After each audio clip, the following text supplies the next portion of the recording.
l'année dernière, est-ce que vous avez conf de réa avec moi ou pas du tout? Non, ok. Ok, bon, bah, on va refaire le speech. Ça marche. Eh ben, moi, je me représente alors. Je m'appelle Vincent, je suis réanimateur à Paris et on va se faire une petite conf ensemble. Donc voilà, bon, cette première diapo, du coup, elle marche pas du tout. On va dire, je suis content de vous retrouver, là, ça marche pas, mais c'est pas grave. Euh, En gros, moi, je pense qu'il y a un truc qui marche pour réussir à l'internat, d'accord?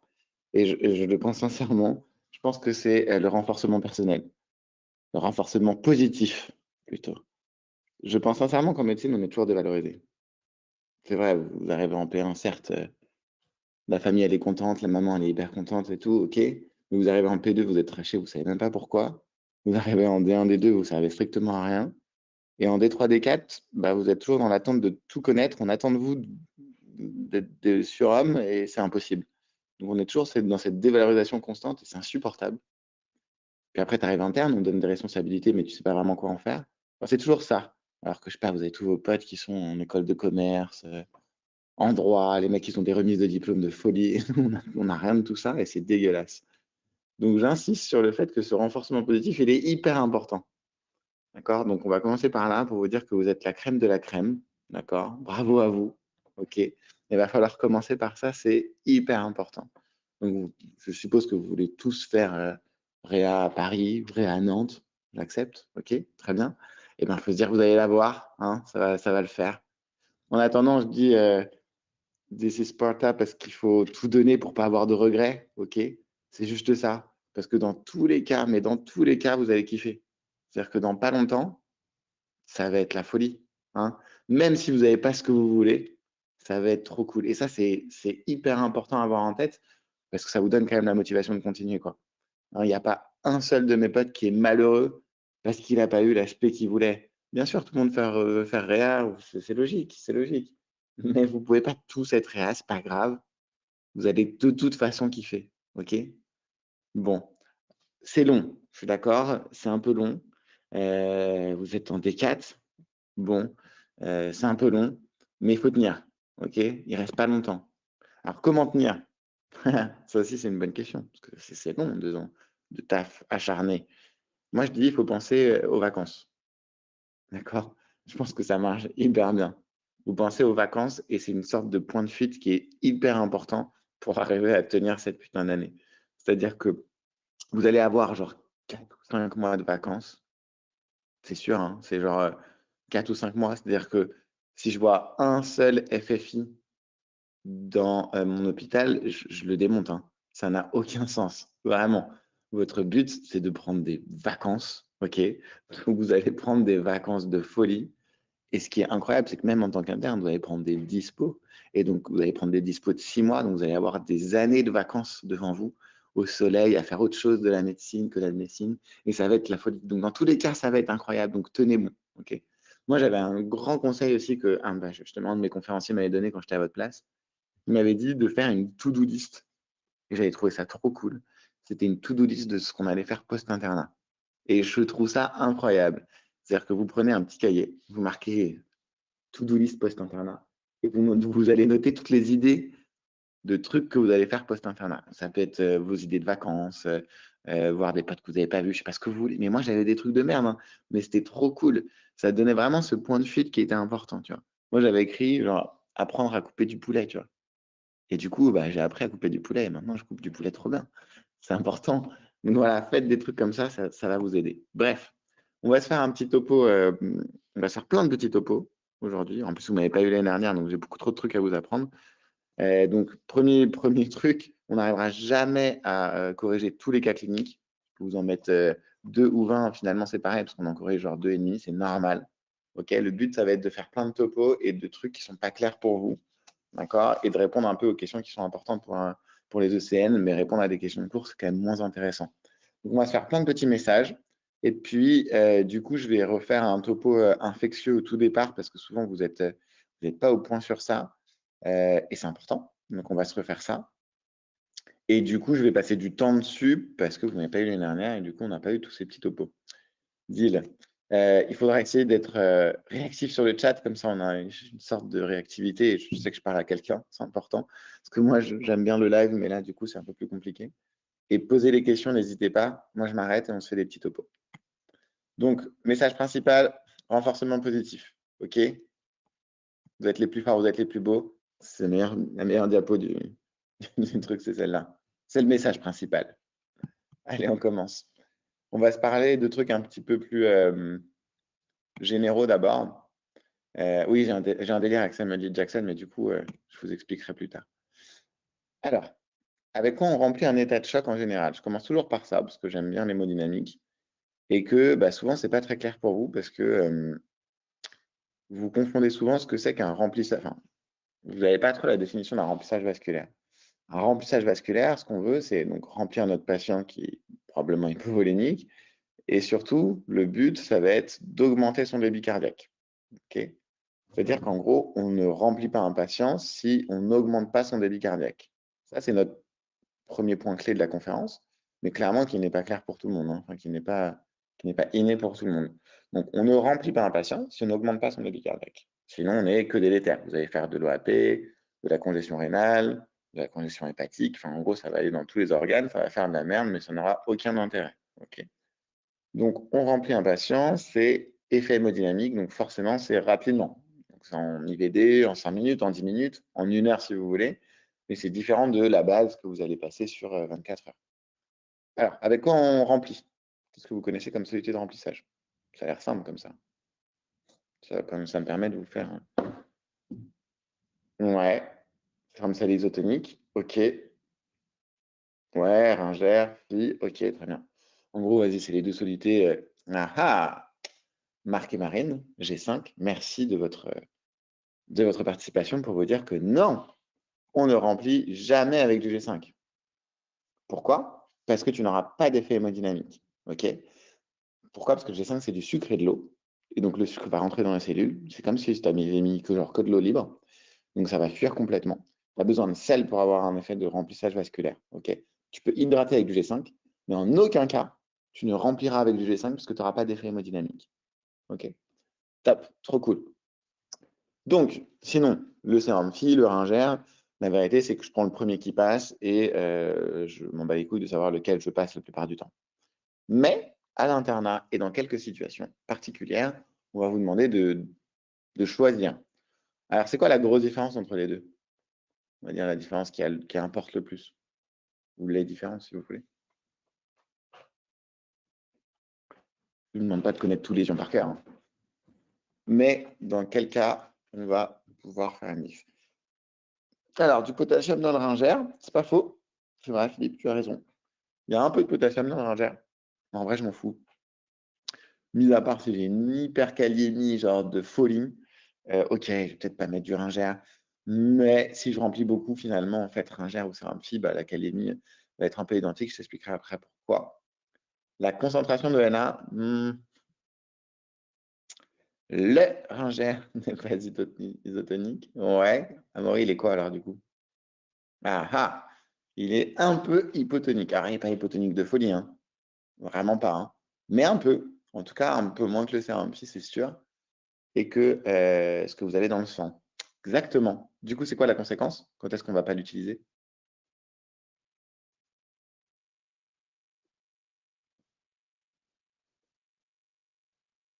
Exactement. Donc voilà, ça c'est l'indication clairement où on va vous en vouloir de mettre du Ringère en cas de trauma crâne ou chez le cérébro-lésé en général. En aigu, on ne mettra jamais de Ringère et on va vous en vouloir hein, de faire ça. Pourquoi? Parce que vous allez favoriser l'œdème cérébral. Donc si vous avez un risque d'HTIC, c'est con. D'accord? Dans ce cas-là, on va vous en vouloir. Et un autre cas clinique, on peut vous en vouloir de mettre du sérum Phi au lieu du Ringère, parce qu'il y a une autre différence que vous ne m'avez pas dite. Encore une fois, l'hypercalémie, peut-être, mais je n'imagine pas qu'on vous piège là-dessus. Ça ne fait pas monter la calémie de ouf.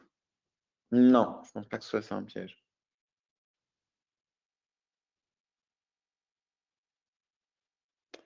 Si je vous dis, pour vous aider, quand on remplit beaucoup, qu'est-ce que ça peut faire? Bien, ouais, merci Arthur. Ok, c'est ça que j'attendais.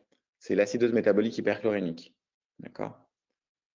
Comment ça marche, ça? C'est que, en gros, la grosse différence entre le Ringer et le sérum phi, et c'est la grosse différence, la différence principale entre les deux, c'est qu'il n'y a pas de chlore dans le Ringer. Alors qu'il y a beaucoup de chlore dans le sérum phi, c'est du NaCl. Et donc cette diff fait que quand on remplit massivement avec du sérum physiologique, en fait, on met beaucoup de chlore. En fait, quand tu mets du Na+ et du Cl-, bah, tu mets du plus, tu mets du moins, et le mec va forcément pisser un peu de plus. Donc il va pisser du Na+, il va pisser du moins, il va pisser du Cl-, certes. Mais en fait, en pissant du Cl-, il pisse toujours aussi un petit peu de HCO3-. C'est genre minime, hein, c'est genre quasiment que dalle. Okay, sauf que si vous mettez massivement du chlore, et ben en fait, cette perte de bicarbonate va être conséquente, on va être visuelle, et surtout, en fait, vous allez remplacer le pôle moins par du chlore. Donc, le chlore, en fait, va prendre la place du bicarbonate peu à peu, et donc, on va avoir une acidose par perte d'une base, hein, des bicarbonate, et donc, on parle de acidose métabolique hyperchlorémique. Donc, ça, c'est vrai sur du remplissage qui est massif. Ça n'a rien à voir avec, je ne sais pas, votre remplissage que vous faites aux urgences ou chez le mec un petit peu hypovolémique, chez qui vous mettez 1 ou 2 litres. Hein. C'est le mec que vous remplissez genre à balle, d'accord? Typiquement, en D3, souvent je fais un cas de brûlé. Bon, bah, typiquement, ça, le brûlé, c'est le mec, c'est interdiction totale de mettre du sérum physiologique. Pourquoi? Parce que le brûlé, il prend genre 1 litre par heure de remplissage vasculaire, genre en moyenne. Donc 1 litre par heure, vous dites, oh, c'est que dalle. En 1 heure, j'ai mis 1 litre. Non. Déjà, en 1 heure, souvent, il est hypovolémique, donc tu le mets un peu plus. Et après, tu continues à 1 litre par heure. Donc au bout de 3 heures, il a pris 3 litres. Ça reste pas ouf. Mais au bout de 20 heures, il a pris 20 litres. Au bout de 30 heures, il a pris 30 litres. Et là, il crève. D'accord? Donc c'est vraiment important de ici mettre que du Ringer et on vous en voudra de ne pas savoir ça. C'est un truc assez de base. Très bien. Parfait. Qu'est-ce que vous pensez des colloïdes? Ah, c'est une bonne question, ça. Qui tombe souvent, ça.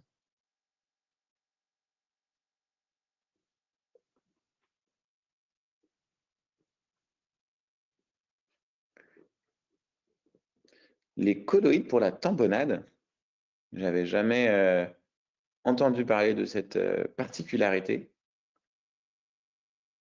J'ai eu un mort sur tamponnade avant-hier.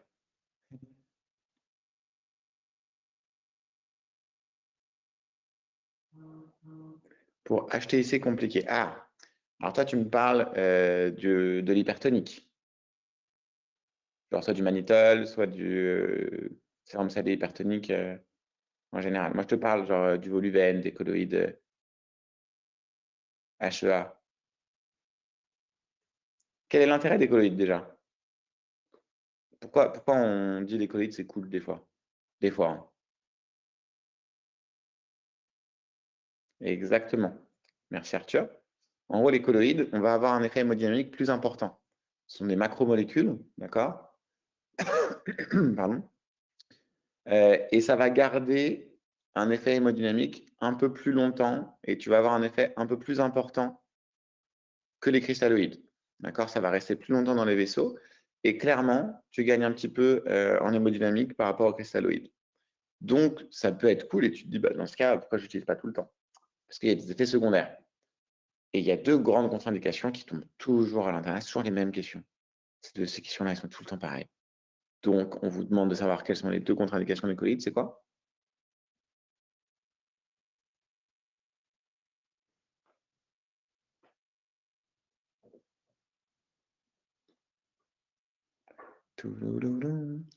Allergie. Ça a l'air con, mais tu as raison. En gros, dans le contexte allergique, on n'utilise pas les colloïdes. Si c'est une allergie vraie aux colloïdes, bah forcément, on n'utilise pas, mais ça paraît logique pour tout le monde. Mais en cas d'allergie, je sais pas, n'importe quoi, et choc anaphylactique, on ne va pas utiliser des colloïdes parce que tu as un pouvoir allergisant qui existe chez les colloïdes et qui n'existe pas chez les cristalloïdes. Donc, tu as raison. Et Arnaud, bien entendu, merci. L'insuffisance rénale. Donc, la recommandation, elle est hyper claire. Elle vous dit, on peut utiliser des colloïdes. Même pas, genre, il faut, hein, c'est on peut. En l'absence d'allergie ou de risque d'insuffisance rénale. Donc, c'est même pas insuffisance rénale dans les textes. C'est, on n'utilise pas de colloïdes en cas de risque d'insuffisance rénale. Alors, c'est un peu con parce que moi, tous mes patients, ils sont à risque d'insuffisance rénale. Mais on comprend que, tu vois, le mec choqué sur un énorme sepsis, bah, c'est pas lui qui va bénéficier des colloïdes. On va utiliser les colloïdes vraiment dans le cas que Arthur décrivait juste en haut. Ça va être du choc hypovolémique, hein, du choc hémorragique massif, juste avant d'avoir du sang. En gros, c'est typiquement le cas, on va vous dire, bah, OK, là, les colloïdes, ça marche, et là, c'est cool. OK. Tout le reste du temps, la plupart du temps, ce sera non, et il faudra trouver le piège, quoi. OK, top. L'albumine, je peux aussi en parler un peu. L'albumine, c'est pas un soluté de remplissage. D'accord.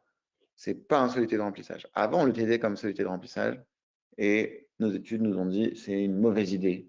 Donc, on va mettre de l'albumine plutôt à 20% si on en a besoin, et on va mettre de l'albumine chez des patients qui sont hypoalbuminémiques, donc avec des albumines vraiment, vraiment dans les chaussettes, ou chez les mecs un peu spécifiques, je sais pas, le cirrhotique, chez qui tu vas enlever de l'acide tabac, etc., etc. Alors, pourquoi contre-indication collée de insuffisance rénale? Si on restaure l'hémodynamique, c'est plutôt bénéfique pour les reins. Oui, tu as raison sur le principe, c'est-à-dire qu'en gros, le choc hémorragique, il est à risque de faire de l'insuffisance rénale, hein, puisque de toute façon, en effet, ton rein, il peut souffrir. Et pourtant, c'est une indication de mettre des colloïdes. Donc, ça répond à ta question. Ça, forcément, si tu protèges le rein finalement, eh ben, tu vas le mettre. Par contre, sur un patient qui est genre septique, finalement, l'hémodynamique, elle est souvent altérée sur sur la l'hypovolémie pas trop, c'est de l'hypovolémie relative avec de la grosse vasoplégie. En fait, tu as d'autres thérapeutiques pour restaurer une hémodynamique rénale bonne qui n'aura pas de conséquences directes sur le rein. Parce que les colloïdes ont une conséquence directe sur le rein. Donc, tu vas dire, bah, OK, tu peux protéger ton rein autrement, bah, fais-le. Tu vois. Ai-je répondu? Oui. Top. Alors, bah justement, je t'ai mis tout dans la. Je lis dans tes pensées, Mylène. J'ai mis tout là-dedans. Regarde, tac, tac, tac, tac, tac, tac, tac, tac, tac. Donc bon, ça c'est du cours. Je vous ai mis tout un diapo, comme ça c'est un peu clair dans votre tête. OK? Mais en gros, mis à part les désordres électrolytiques de l'hyponatrémie et l'hypernatrémie, dans le tout venant, dans les indications un peu non spécifiques, genre le sepsis, le choc, etc., tu n'auras pas d'utilisation de tout ça. Le sérum salé hypertonique, c'est sur la HTIC. Moi, j'utilise que du SSH, mais le mannitol, c'est pareil, on s'en bat les couilles, c'est exactement pareil. Et après, tu peux mettre de l'hypertonique sur des désordres, mais là, ça dépend vraiment de vos indications. Il faudra d'abord exactement faire le point de qu'est-ce que c'est comme désordre avant de mettre. Par exemple, c'est pas parce que vous avez une hyponatrémie que vous allez mettre de l'hypertonique, quoi. Hein, ça, j'ai encore eu ça pareil il y a quelques jours où j'étais monté dans les étages et bah, c'était des chirurgiens, les pauvres en même temps, c'est sûr, ils savent plus faire de médecine. Mais du coup, ils avaient une hyponatrémie quand même qui était très sévère. Pourquoi? Parce qu'en fait, ils n'ont pas réfléchi et ils ont mis de l'hypertonique sur l'hyponatrémie alors que c'était un SIADH et du coup, ça a aggravé à balle leur hyponatrémie. Bon, bref, ça, il faudra avoir tes indications, quoi. Mais bon, je crois qu'en plus, on en parle sur le cas. On reverra ça. On se fait un petit topo antibio. Allez, top, c'est parti. Samuel L. Jackson vous fait le topo infectieux. Et oui, il a joué dans Jurassic Park, je suis sûr que vous aviez oublié. Alors, ça, c'était le petit baratin que je faisais quand on me posait une question, qu'est-ce que je fais au patient, comment je traite mon patient. Parce que nous, on avait des questions comme ça, on avait juste comment vous prenez en charge votre patient, et puis après, on écrivait 2 pages. Donc, il fallait que ce soit un petit peu systématisé. Hein. Donc, on avait tout un baratin qu'on mettait quand on avait une antibiothérapie. C'était toujours la même chose. Alors, je ne suis pas un mec organisé dans ma vie, hein, mais sur ça, il fallait l'être. Donc, voilà, on était carré. Et vous avez un peu perdu ça. C'est-à-dire qu'en gros, vous allez cocher l'antibiothérapie, mais en vrai, vous ne savez pas trop ce que vous faites en général quand vous faites ça. Parce que vous dites, ouais, vas-y, on va faire ça parce que c'est mieux. Mais vous n'avez pas en tête tout ce que nous, on était obligé d'avoir en tête parce que nous, on marquait. C'est-à-dire que nous, on disait, bah voilà, j'utilise une bêta-lactamine à type de céphalosporine de 3e génération parce que c'est actif sur je vais mettre une antibiothérapie qui va être simple ou douce ou synergique ou pas, est-ce qu'elle est bactéricide ou pas, est-ce qu'elle est probabiliste ou pas. Enfin, tu vois, tout ça, on le notait, donc on était obligé de le savoir. Vous, que dalle. Donc, du coup, vous ne faites pas trop gaffe et vous n'avez pas trop en tête ça quand vous cochez et c'est important. D'accord? Il faut avoir en tête ça et pour ça, il faut comprendre. Donc, j'espère qu'après cette conf, vous allez comprendre. Débuter après les prélèvements, bah ouais, on débute toujours après les prélèvements, hein. Mis à part si vous avez un purpura fulminance, vous êtes Med-G, et bah ok, vous allez balancer des C3G parce que c'est médico-légal, hein, vous avez toujours des C3G au cabinet pour ça, mais concrètement, une émoc, ça prend 15 secondes, d'accord? Si vous vous faites respecter et que l'infirmière fait ce que vous dites, concrètement, ça prend vraiment 15 secondes. Donc, ça n'a aucun sens de débuter, de débuter des trucs avant les prélèvements, quoi. J'espère aussi que que vous savez faire ce genre de choses. Et bon, en décatch, je suis d'accord que c'est pas le moment d'apprendre tout ça, mais c'est important quand même d'arriver à un terme et de savoir faire une prise de sang ou des perfs ou genre juste faire une émoc ou de savoir préparer les trucs. Voilà, ça sert à rien d'internat, donc je vais pas insister 30 ans, mais genre faites ces gestes-là encore quand vous êtes en début d'année là et que vous pouvez encore vous permettre de perdre un peu de temps, je la pousse, mais faire tu sais, les préparations de merde. Dites aux infirmières, vraiment, c'est moi qui fais tout là ce matin, parce que du coup, après, je vais rien faire pendant quelques mois et je vais être que sur mes bouquins. Et après, je vais être interne. Et quand vous arrivez interne et que vous savez pas préparer un pochon, vous n'allez pas être respecté par les infirmières et ça va pas le faire, c'est dommage. Donc vraiment, faites les choses maintenant. Casser les ampoules. J'ai un interne premier semestre qui ne sait pas casser les ampoules, je trouve ça mignon, mais du coup, bah non, non, tu vois. Genre, et vous pouvez vous foutre de sa gueule, mais genre, si vous n'avez pas cassé d'ampoule, bah, vous ne savez pas le faire. Vous allez vous couper, ça va être nimp. Donc bref, faites les choses comme ça. À bonne pénétration sur le site, il faut apprendre vos indications. Moi, j'avais un énorme tableau où j'avais genre toutes les indications que je rencontrais à l'internat, la première ligne d'antibiothérapie et la seconde ligne d'antibiothérapie sur ce tableau. Hein, et je la prenais par cœur, quoi. La seconde ligne est tombable. Mesdames et messieurs, la seconde ligne est tombable. Pour les trucs fréquents, vous n'allez pas m'apprendre des trucs hardcore, mais pour les trucs fréquents, c'est tombable. Les allergies au bêta-lactamine, ça tombe souvent. Pour combien de jours? Bah voilà, ok. Et secondairement adapté à l'antibiogramme, et bah ça, c'est les questions qui sont dans la banque genre majoritaire en infectieux. Pourquoi? Parce que on va vous demander de respecter un spectre le plus étroit possible. Et les gens ne le font pas, hein, encore maintenant. Et donc, forcément, ça fait chier tous les infectiologues et tous les réanimateurs et tous les médecins qui vous font cours. Donc, forcément, il y a beaucoup de questions dans CIDES dessus. L'adaptation à 48 heures, c'est vraiment hyper important et donc on va travailler là-dessus. Alors ça, c'est des rappels de base, mais qui sont indispensables pour comprendre l'infectiologie. Je vous donne un exemple. Les coccidiogramme plus, il y a une membrane cytoplasmique et une paroi.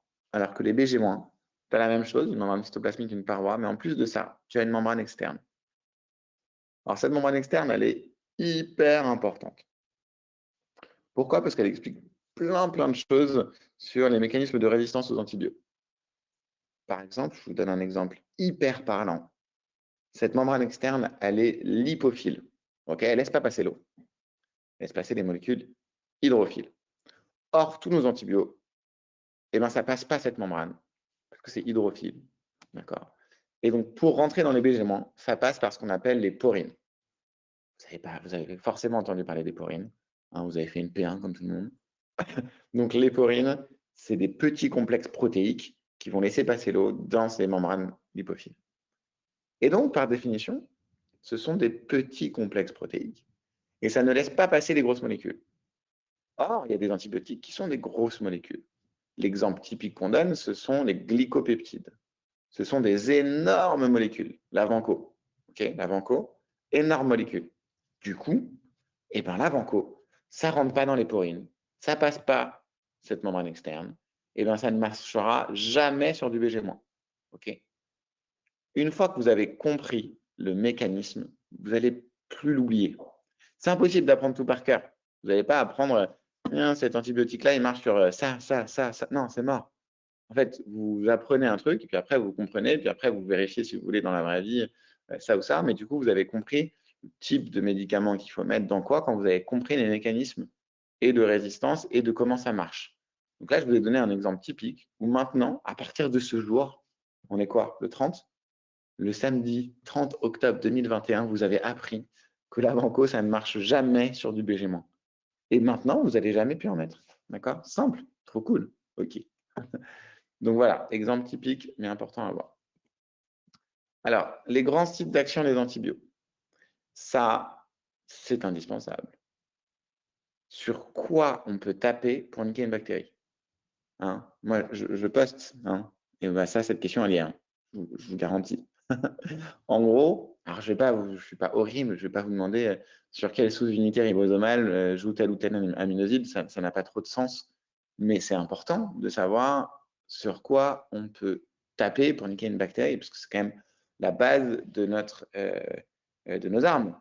Et savoir que les bêta-lactamines agissent sur la paroi bactérienne, ça aussi c'est indispensable, que ça va agir sur les PLP, les protéines de liaison pénicilline, c'est indispensable.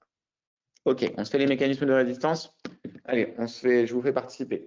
C'est quoi les 4 grands mécanismes de résistance? Allez, je veux les 4.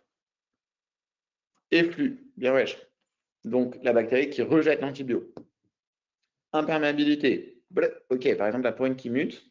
Les enzymes, genre la bêta-lactamase, les pénicillinase, les carbapénémases, les céphalosporinases, là, il y en a plein. Et modification de l'acide. Pop, pop, pop, vous êtes chaud. Trop cool. On dirait que je vous ai fait conf l'année dernière déjà. Ok, très bien. Allez, on se donne un exemple de modification de cible. Vous connaissez quoi?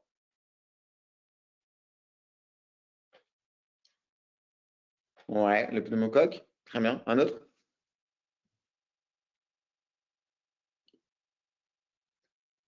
Ouais, trop cool. Vous êtes chaud, vous êtes chaud? Ok, comment on traite un SARM? Comment on traite un SARM? Vanco? Ouais, trop cool. Ok. Vous connaissez d'autres antibiotiques? Vanco, Dapto, Liné, par son petit nom, le linésolide, très bien. Ok, bon, vous avez bien compris que du coup, on ne mettait pas de bêta-lactamine, puisque par définition, vous avez un SARM qui a modifié ses PLP. Donc forcément, les PLP, c'est les sites d'ancrage aux bêta-lactamines, hein, et c'est le même pour toutes les bêta-lactamines. Si ce site d'ancrage il a muté, vous comprenez qu'il n'y a plus aucune bêta-lactamine qui va marcher. Puisque aucune bêta-lactamine n'aura ce site d'ancrage, eh bien, elles vont passer son chemin quand elles vont voir ça, et ça ne marchera plus. Donc, on va changer vraiment de classe. Mais c'est pour ça qu'on oublie les bêta-lactamines pour du SARM. Hein. Si vous ne saviez pas ça, si vous ne saviez pas le mécanisme, bah, vous allez dire pourquoi je mets de la vanco plus que, je sais pas, des C3G, quoi, ou n'importe quoi. Donc là, c'est hyper important de comprendre encore ce mécanisme de résistance pour comprendre ce qu'on peut mettre. OK? Alors, il y a des petits malins qui vont me dire, ouais, moi, j'ai entendu en stage qu'il y a quelques bêta-lactamines qui marchent sur du SARM. Ouais, les mecs, c'est vrai. Depuis peu, c'est vrai. Mais pourquoi? Vous savez pourquoi? Genre les C5G? Parce que ça a été créé spécifiquement pour la PLP2A. C'est qui est la nouvelle PLP du SARM. Hein, la PLP2A, c'est la nouvelle PLP du SARM. Quand vous voyez sur un bilan d'entrée, quand on a fait les recherches de BMR, etc., PLP2A+, c'est-à-dire que le mec est SARM. Hein. Ça, il faut le savoir parce qu'ils ne vous mettent pas SARM, ils vous mettent PLP2A plus ou moins. Okay, ça, c'est important. PLP2A, c'est SARM. Et donc, on a créé un antibio avec un site spécifique au site d'ancrage de la PLP2A. Donc, forcément, là, ça va marcher. Mais c'est quand même très, très, très, très, très spécifique. D'accord? OK? Bon, bref. Vous retenez que, que ça ne marche pas, les bêta-lactamines. OK? Très bien. Allez, on continue. On se fait les bactéries. Allez, alors là, vous avez participé de ouf. On va vite. On va très, très vite. Coccigram plus, il y a quoi? Staph, strepto, il en manque un. Entéro. Parfait. Staph, strepto, entérocoque. OK. Alors, si je vous dis à quoi ça ressemble du staph au direct. J'aime bien mes blagues. En amas. Yes. Yes. Elle est encore mieux, celle-là. Elle est cadeau, elle est pour vous. Alors, en amas. Donc là, typique, moi aussi, j'aime bien faire ces petites questions où je mets des photos et je vous dis, ça ressemble à quoi? Ça ressemble à du staph. Typiquement, le staph, c'est plutôt en tétrade. Ah, voilà, celui-là. Bam, ça, c'est typique. D'accord? Par 4. Vous voyez ma souris ou pas du tout? Ouais, vous voyez, hein, vous voyez mon écran normalement. Donc là, clac, ça, c'est du staph. Alors, si je vous mets ça ressemble à quoi?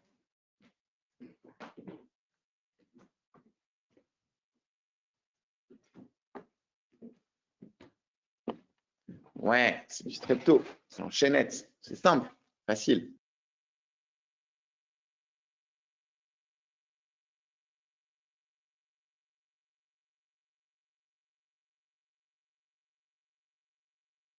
Alors, on continue. Pourquoi ça ne marche plus? Je ne sais plus. Coefficient moins, qu'est-ce qu'on a?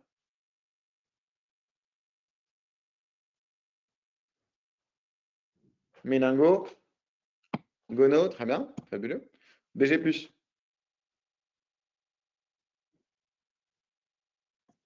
Ouais, ouais, bien ouais. Listeria, Corinée, fabuleux. Clostri, bien ouais, vous êtes bon, vous êtes bon. Alors Listeria, c'est la femme enceinte, hein, clairement, quelques immunodéprimés. Qu'est-ce qu'on met comme antibio pour la femme enceinte si elle a la fièvre pour l'Listeria? Amox, bien wesh, ok. BG-, ah là, il y en a masse. Alors, qu'est-ce qu'on a comme BG-? Ouais, en gros, c'est les entérobactéries. Le pio, ouais, trop bien, trop bien. Ok, alors, on va essayer de se récapituler un petit peu. On va pas tous les refaire, hein. Ça va être un peu chaud. Donc, on a le groupe des entérobactéries, plus quelques autres, genre les non-fermentants, donc comme le pio. Ok. Si on se dit, les entérobactéries, il y en a plein, souvent on les classe, hein. On les classe par groupe. Et là, il y a plein de gens qui vous font chier pour apprendre les groupes par cœur. Que personnellement, je trouve ça un peu dur pour vous, mais on n'est pas vraiment tous d'accord sur ça. Mais en gros, pour moi, l'important, c'est pas de les connaître par cœur, parce que de toute façon, c'est une info que vous avez genre strictement partout, mais genre partout. Par contre, pour moi, c'est important de comprendre pourquoi on fait des groupes. Alors, est-ce que vous pouvez me répondre à ça? Pourquoi il y a des groupes d'entérobactéries? C'est pas juste pour vous faire chier, quoi. En fonction de quoi? Alors, Morgane, en fonction des résistances, ouais. Alors, donc, ouais, on gratte dans les précisions. Résistance, là, tu me dis au bêta-lactamine. Ouais. En gros, on va se donner un exemple pour que vous compreniez bien. Alors déjà, ouais, on va voir si vous savez déjà. Est-ce que vous connaissez le groupe d'un Escherichia coli, tout gentil, tout mignon, il est sauvage, il est mignon. Groupe 1. Ok, très bien. Et Escherichia coli, la même chose, mais d'une meuf qui vient de Grèce, je sais pas, elle a une carbapénémase. C'est quoi comme groupe?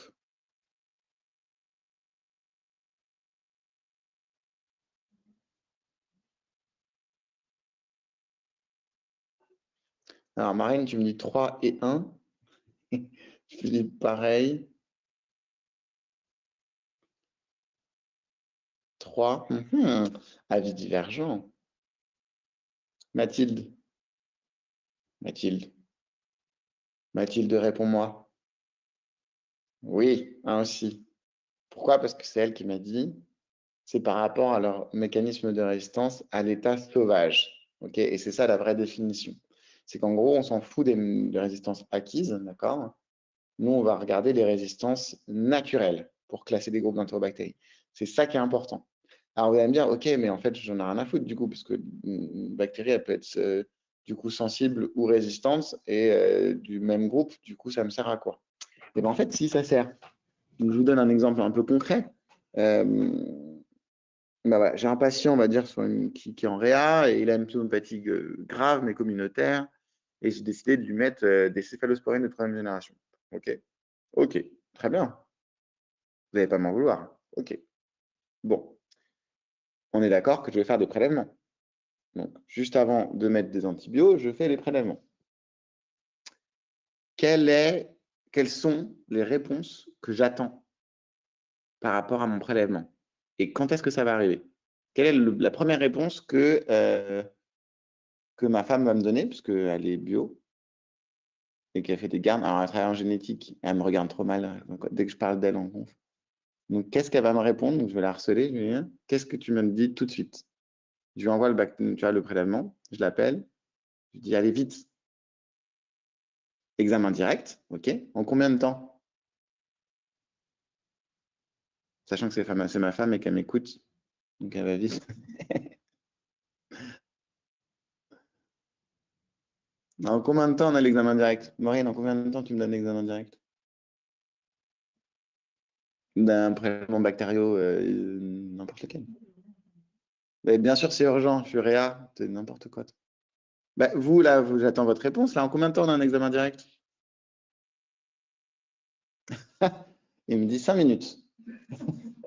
Ah, elle n'est pas d'accord. Elle n'est pas d'accord avec 5 minutes. Alors, 24 heures, non. 24 heures, franchement, non. Combien de temps, Maureen? Elle me dit 2 heures. Ouais, bon, à peu près. Une heure, je l'ai rarement. Une heure, je l'ai rarement. Mais en gros, c'est dans les heures, quoi. D'accord? 24 heures, c'est beaucoup trop long. Il va falloir l'avoir clairement avant. OK? Mais 2 heures, c'est pas mal. OK?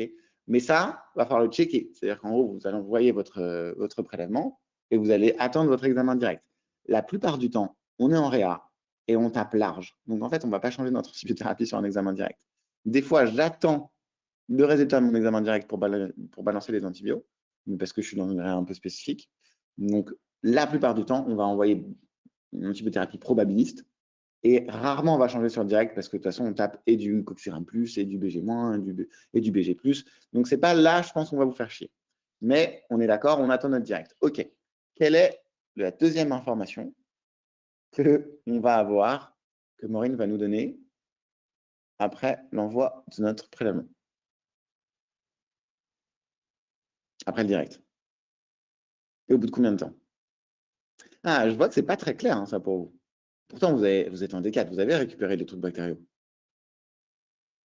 La culture, alors, l'antibiogramme, alors, ça dépend. Qu'est-ce que vous voulez dire? L'antibiogramme, je suis pas d'accord avec toi. Tu as quelque chose avant. Qu'est-ce que vous voulez dire par culture? Qu'est-ce que vous avez comme info?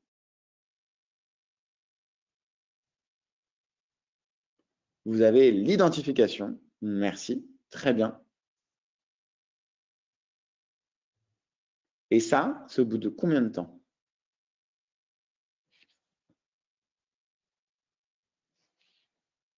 24 heures, exactement.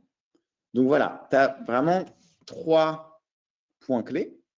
Alors après, donc tu as 48 heures d'antibiogramme. Mais du coup, tu as vraiment 3 points clés quand tu envoies des bactéries, un examen bactérieux. C'est pour ça qu'on se fait chier à les regarder tout le temps, parce que tu as quand même plein de choses. Hein. Et donc, du coup, à l'identification bactérienne, ça peut vraiment jouer de connaître les groupes d'entérobactéries. Pourquoi? Imagine, j'ai mis C3G Janta, C3G Amiclin, je m'en fous. J'ai une identification d'une entérobactérie du groupe 3. Et bien là, je sais que de manière naturelle et donc constante, cette entérobactérie, elle est résistante au C3G parce qu'elle a une céphalosporinase qui est codée dans son matériel génétique. D'accord? Sur son chromosome, il y a une protéine qui est codée, une enzyme qui va être une céphalosporinase. Donc, je sais que ça ne va pas marcher. Et donc, à 24 heures, quand je connais mes groupes d'entérobactéries, je vais pouvoir adapter mon antibiotique et mon antibiothérapie qui va devenir efficace en mettant autre chose. D'accord? Donc là, ça sert. Okay, ça ne te garantit pas l'efficacité de ton antibiotique, parce que même si c'est une entérobactérie du groupe 1 que j'ai mis des C3G, ça devrait marcher si c'est une bactérie sauvage, mais ça peut très bien être résistant si ça a acquis des résistances. Okay, donc là, on comprend, bah, on comprend quoi, c'est important. OK, allez, on continue. Donc voilà, vous avez compris pourquoi on vous fait chier un peu avec ça. Le PIO, le PIO. On vous demande clairement de connaître le PIO. Est-ce que vous pouvez me donner les antibiotiques qui marchent sur le PIO? Parce que dans toutes les recommandations, on ne vous dit pas tu mets tel ou tel antibio. On dit tu prends en charge ou pas le PIO. Alors, pipetazo, très bien. Tazo, très bien. C3G ou PNM. Alors, Mylène, C3G, C3G, il faut que tu m'en dises plus parce que C3G comme ça, j'ai envie de te dire non. Il n'y en a qu'un qui marche, c'est quoi? Ciproflox, oui. Alban, très bien, très bien, très bien. Amiclin, oui. Marine, Cefta, très bien. Cefepime, alors Cefepime, moi je dis que c'est pas une C3G. Pour moi, c'est une C4G. C'est pour ça que je dis qu'il n'y en a qu'une qui marche. Mais Cefepime, ça marche, c'est très bien. Très bien, vous êtes trop chaud, mais tout dit.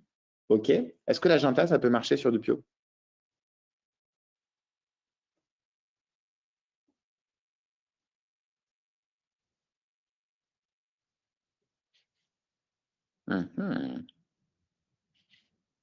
Pas de réponse. Est-ce que la gentamicine peut marcher sur du pio? Eh bien si, ça peut marcher, mais on n'en met pas. Pourquoi? C'est là où c'est intéressant, c'est pour ça que je te demande. C'est que les aminosides marchent toujours pareil sur les BG-.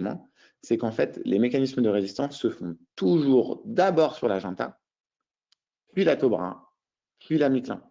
C'est-à-dire que un BG-, pour qu'il soit résistant à la miclin, il faut d'abord qu'il ait acquis la résistance à l'agenta. En fait, c'est des mutations successives, mais il ne peut pas être résistant à la miclin sans être résistant à l'agenta. Donc, traité par l'agenta, bah ouais, ça peut être sensible, mais c'est un peu con parce que s'il est résistant à l'agenta, il est peut-être sensible à la miclin. Par contre, la miclin, il sera forcément sensible s'il est sensible à l'agenta. OK. Petit truc cool à savoir. OK, très bien. Bah, fabuleux. Vous m'avez tout dit. Ah, vous m'avez pas dit. Ah, ça j'aime bien cette question. Si vous avez un pio sauvage, à 48 heures, on vous dit c'est un pio sauvage. Vous mettez quoi comme antibio? Imaginez, vous avez mis des PLM parce que bombe atomique, vous ne savez pas, etc. Ah, bah, par rapport au BGM, donc c'est d'abord Ginta, puis Tobra, puis Amiclin. Non, voilà, Tobra, moi je l'utilise pas trop, mais il y a des services où l'utilise. Mais c'est pour ça qu'on vous dit, bah, la Ginta c'est plutôt pour les coccygram plus, et l'Amiclin c'est plutôt pour les BG-. J'avais posé une question, je ne me rappelle plus. Ah oui, voilà. Si on traite par un antibio, si on vous demande de rétrocéder à 48 heures sur un pio sauvage, qu'est-ce que vous mettez? Morgane, tu dis ciproflo? Non, moi j'aime pas la ciproflo. De toute façon, j'aime pas les quinolones. C'est un spectre un peu plus large.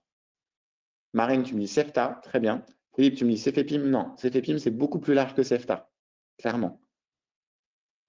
Donc Cefta, j'accepte. C'est un des deux que j'accepte. L'autre, il faut le connaître aussi. Notamment si vous avez mis de la Tazo, je ne vais pas rétrocéder à la Cefta. Si vous avez mis de la Tazo, tu rétrocèdes à quoi? Pour être dans la logique.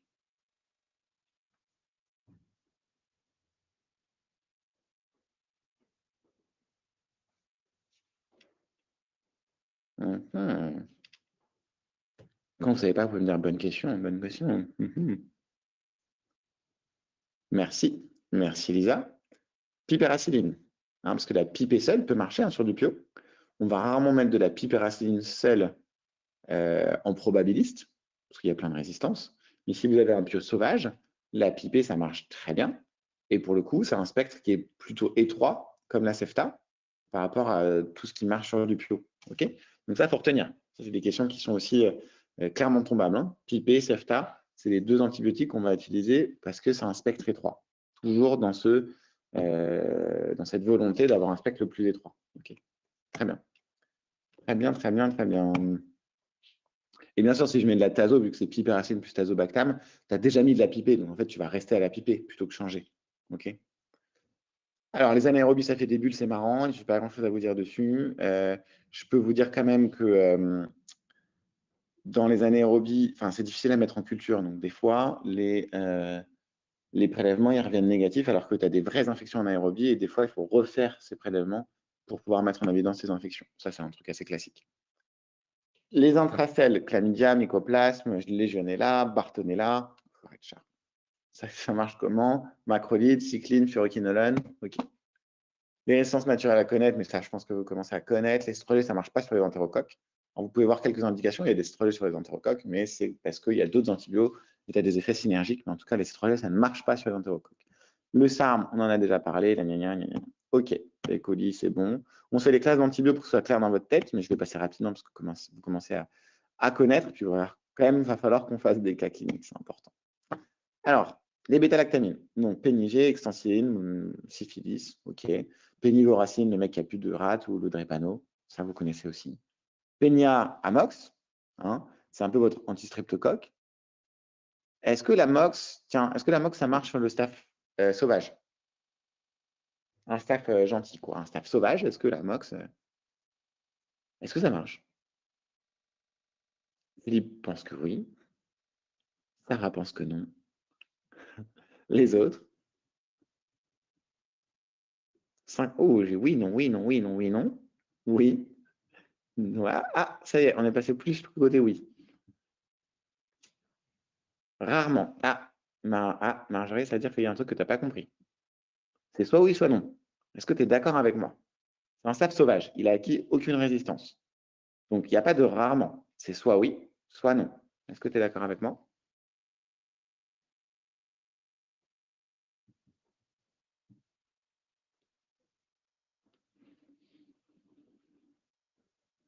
Oui.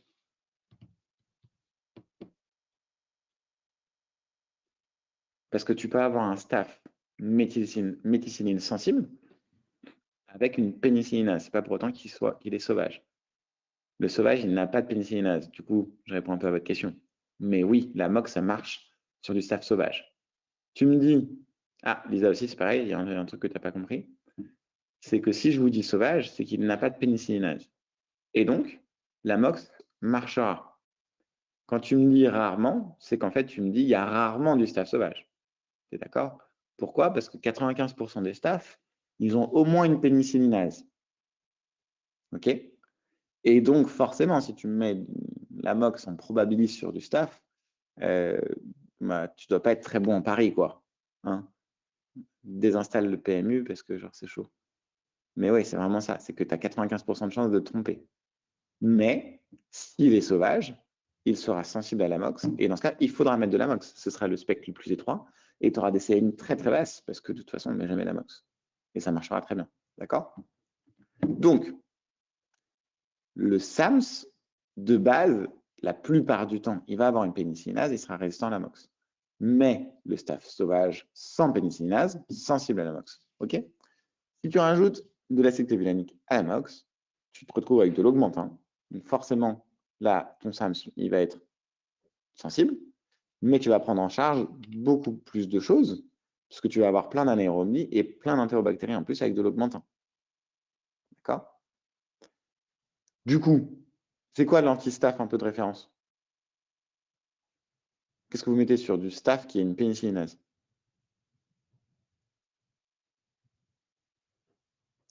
Est-ce que l'oxacilline a de l'acide clavulanique? Est-ce qu'il a une enzyme qui nique la pénicillinase du staph, l'oxacilline? Question, hein. Question, voir si vous avez compris. Est-ce que l'oxacilline est sensible sur du staph qui produit une pénicillinase? J'ai 3-4 personnes qui m'ont dit oui. Ah, quelqu'un change. Se dit, dans ce cas, augmentant.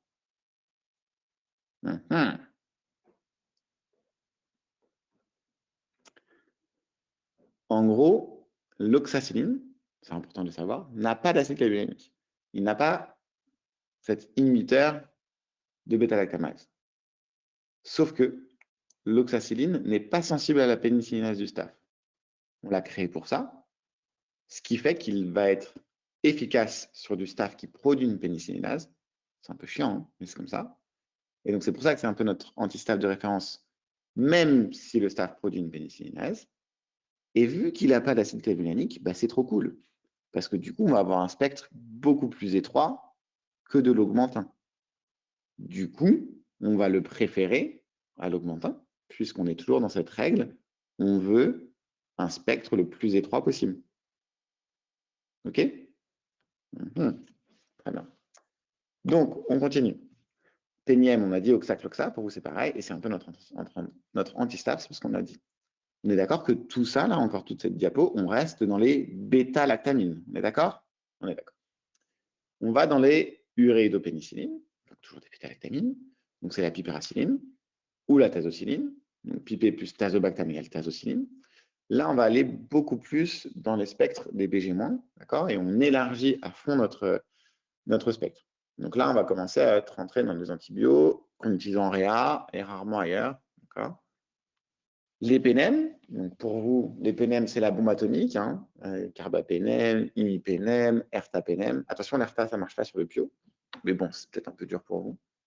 Donc là, les pénèmes, on est d'accord, bombe atomique. Bombe atomique, et on ne va pas vous demander de mettre des pénèmes en première intention. Moi, j'en mets rarement en réa.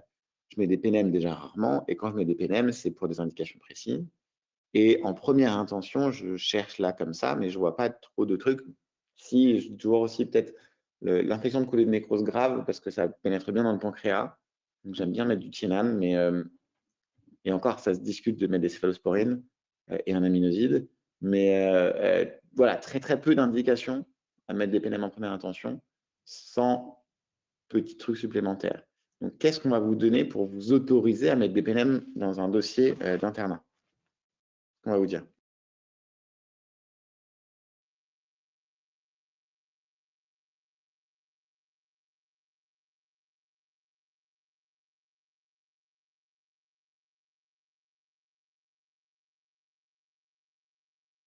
Exactement, exactement.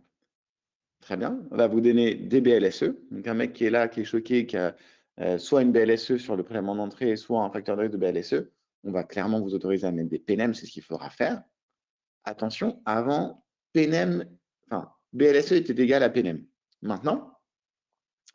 Maintenant, c'est plus trop le cas. C'est-à-dire qu'on va vous dire de mettre des PNM en probabiliste, mais on va essayer de mettre autre chose que des PNM une fois qu'on a l'antibiogramme et les CMI des bactéries. Donc, on peut être amené à, par exemple, mettre de la tazocilline ou mettre d'autres choses que des PNM. Mais pour vous, en proba, BLSE, PNM. Très bien. Après, tu me dis l'antibiothérapie récente. Oui, très bien. Par exemple, si j'ai un patient qui est sous tazo et je passe 4 jours qu'il est sous tazo pour un truc et qui fait une autre infection et qui s'aggrave à balle sous tazo, eh bien, c'est bien entendu que ma tazo n'est pas suffisante et que je vais devoir élargir mon spectre. Et il n'y a pas beaucoup de médicaments pour élargir la tazo. Donc là, je vais mettre des PNM et ce sera en effet accepté et c'est ce qu'il faudra faire. OK? Très bien. Vous avez tout compris. Fabuleux. Vous êtes chaud. On continue. Donc, toujours les bêta-lactamines, les céphalosporines, donc on a les C1G, les C2G, les C3G. Dans les C3G, j'insiste, la CEFTA va marcher sur le PIO, pas le reste. D'accord?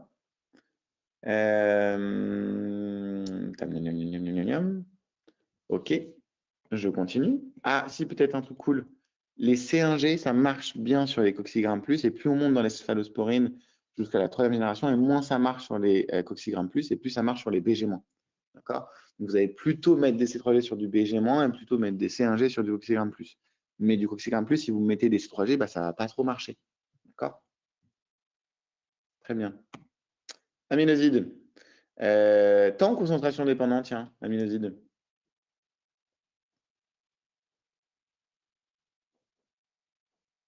Ok, concentration. C'est quoi les deux prélèvements qu'on vous demande de connaître? Qu'on fait de moins en moins d'ailleurs, mais bon, quand même.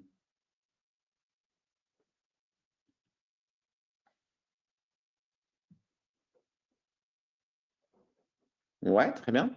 Quand est-ce qu'on fait le pic? À combien de temps?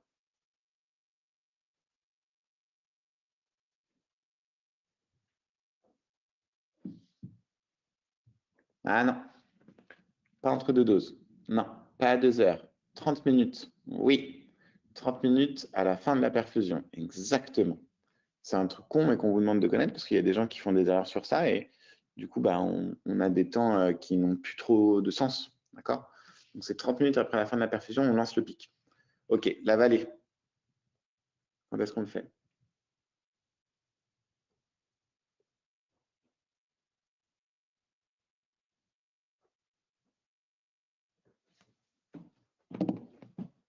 Très bien. Exactement. Juste avant la nouvelle dose. Ok, donc le piège classique qu'on fait toujours, c'est toujours les mêmes questions. On va vous dire, par exemple, j'ai un choc septique, j'ai mis tazoamiclin et je vais faire la dose d'amiclin. Je vais faire 2 grammes. On ne va pas vous faire chier sur le pic, concrètement. Pourquoi? Parce que, en fait, c'est simple, le pic à gérer. Si le pic n'est pas assez bon, parce que la dose n'est pas assez élevée, tu vas augmenter tes posologies. Je pense que ça va pour tout le monde. Si le pic est au-dessus de notre valeur, c'est bien, parce qu'en fait, ça veut dire qu'on a un bon pic. S'il est trop élevé, on va avoir envie de baisser. Mais ça va être chaud, parce qu'il ne faut pas trop baisser. Et donc, du coup, il y a des gens qui ne vont pas baisser, et tout dépend de ton pic, mais c'est compliqué. C'est une question qui, du coup, ne sera pas posée à l'internat. Trop compliqué. Donc, le pic, facile, il n'y aura pas de question dessus. Maintenant, la vallée. La vallée, c'est toujours la même question, hein, la résiduelle. Donc, j'ai fait 2 grammes et c'est un choc septique important, donc j'ai pas envie de faire qu'un seul flash, parce que vous êtes d'accord que la plupart du temps maintenant, en réa, moi je flash une fois et j'en ai plus besoin d'aminosyde. Mais s'il est vraiment choqué encore le lendemain, bah allez, je vais faire 2 jours, 3 jours max d'aminosyde, mais après j'arrête. On a clairement passé toutes ces indications des 2 semaines de Genta sur les endocardites spécifiques, mais sinon, on fait 3 jours max, quoi. Donc, ok, on va dire que le deuxième jour, il continue à être choqué, donc je continue mes aminosydes. Donc là, je vais faire une résiduelle juste avant ma dose, et la résiduelle, j'ai injecté 2 grammes la veille, la résiduelle était 2 fois la normale, d'accord? Et donc, l'infirmière vient vous voir et vous demande qu'est-ce que je fais? Et donc, qu'est-ce que vous faites? Qu'est-ce que vous lui dites? 2 grammes la veille, résiduelle 2 fois la normale le lendemain matin. Qu'est-ce que vous faites? C'est toujours la même question, je suis sûr que vous savez.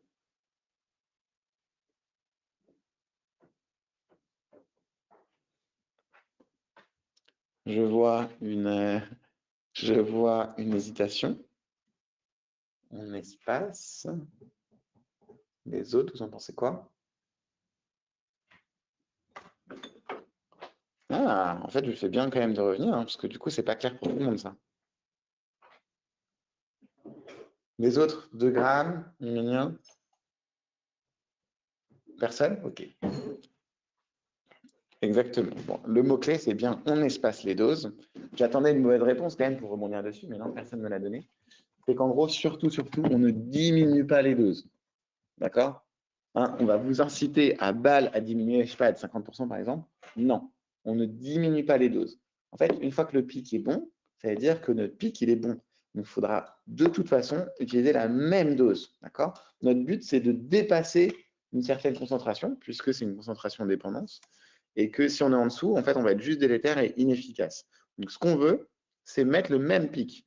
Donc, si la résiduelle est encore trop élevée, c'est-à-dire qu'on va être tout le temps être dans les effets néfastes, on va juste attendre, d'accord, de plus être dans une résiduelle élevée, donc espacer les doses et réinjecter la même posologie.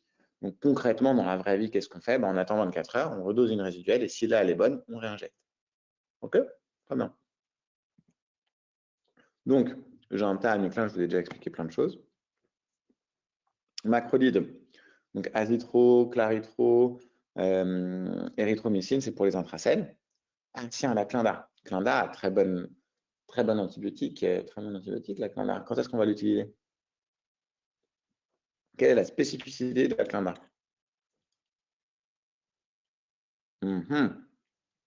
Très bien. En fait, c'est un antitoxinique. Donc, du coup, ça va être trop cool. Alors, tu peux l'utiliser dans quelques allergies, mais en gros, le but, c'est d'aller niquer les toxines. Par exemple, je sais pas, vous avez une énorme infection à staph, tissu mou, par exemple, avec staph PVL+, ben là, la Clinda va avoir une efficacité incroyable. Vous allez sauver votre patient. L'équinolone, très bonne biodisponibilité orale, certes, mais nous, en réa, vous savez, on s'en fout. On met tout IV. Pourquoi? Parce qu'on ne sait pas trop comment l'estomac réabsorbe les antibiotiques. Donc, du coup, on ne se prend pas la tête, tout sera IV. Attention, vous ne mettez pas de la ciprofloxacine sur du poumon. D'accord? Si vous voulez vous traiter un poumon, vous allez vouloir prendre du pneumocoque, donc vous allez mettre les fluoroquinolones antipneumococciques. Donc c'est du tavanique, quoi. C'est de la lévofloxacine ou encore de la moxifloxacine, mais vous oubliez la cipro. Cipro qui marche sur le pio, hein, mais bon. Ok. Le Bactrim, toujours penser à supplémenter en acide folémique, c'est important. Flagyl anti-anaérobie et antiparasitaire. Ça marche très bien sur les grosses infections abdos. Quand on veut élargir sur les anaérobies, ça marche bien. La Rifan, je ne vais pas vous faire l'affront de vous parler de l'inducteur enzymatique, je pense que vous en avez bavé. Ça colore en orange les urines et le sperme en orange aussi, mais il faut juste prévenir, on s'en fout. Voilà, j'en ai fini pour mon topo infection, on va commencer les cas, mais j'insiste aussi sur le fait que les bêta-caténines, ça met du temps à agir. Ça, c'est important parce que vous n'avez pas forcément cette notion, mais par exemple, la banco, c'est encore pire, hein, c'est genre des fois 2 jours pour qu'il y ait une efficacité clinique. Si vous avez une énorme bactériémie à SARM et que vous mettez de la vanco et qu'en 1 heure, votre patient n'est pas au top, bah, c'est normal. D'accord? Ça met du temps. Ça, il faut l'avoir en tête parce que vous n'avez pas changé complètement votre ligne d'antibiothérapie pour autant, quoi. C'est pour ça qu'on essaie de mettre des associations d'antibiotiques avec des antibiotiques qui marchent en synergie et qui marchent plus rapide, tels les aminosides. D'accord? Concrètement, par exemple, ça aussi, c'est important quand vous avez compris comment ça marche. Bah, vous savez, les bêta-lactamines, ça va venir se fixer au PLP, aux protéines de lésion pénicilline, et ça va inhiber, du coup, la réfection de la paroi. Ça ne va pas niquer votre paroi bactérienne, ça va empêcher la paroi de se reconstruire, puisque vous allez inhiber les enzymes, d'accord, qui vont faire ces ponts interpeptidiques dans la paroi, et donc, eh ben, elle ne va pas pouvoir se reconstruire. Mais du coup, vous comprenez bien que ça ne peut pas agir en 10 minutes. Ce n'est pas un truc qui va liser les bactéries. D'accord? C'est juste que eh ben, elles ne vont pas pouvoir renouveler leur paroi. Donc forcément, elles vont mourir et finalement assez rapidement, hein, parce qu'en 24 heures, c'est assez rapide, parce que tu as un renouvellement rapide. Mais ça ne peut pas agir si rapidement que ça. OK? Moi, je trouve ça intéressant. Le staph, on en a déjà parlé. Les BLS, on en a parlé. Les CMI, vous savez ce que c'est. Je passe. Allez, on vérifie que vous avez bien compris. Est-ce que la vanco, ça marche sur le SARM? Oui, ah oui. Si vous m'aviez répondu non, franchement, là, ça aurait été shame. Hein, parce que vous ne m'avez pas écouté. Sinon, toujours renforcement positif. Ok, très bien. Est-ce que le zivoxide, le linezolide, ça marche sur le SARM? Oui. Très bien. Allez, rapide, là, j'ai eu 2 réponses, là. Est-ce que le TNAM, notre PNM, notre bombe atomique, ça marche sur le SARM? Oui. Vite, là, j'ai 2 réponses, là. Les autres. Les PNM, est-ce que ça marche sur le SARM, la bombe atomique? Attends, j'ai 33 participants, j'ai eu 5 réponses, là. Est-ce que les PNM, ça marche sur le SARM, s'il vous plaît?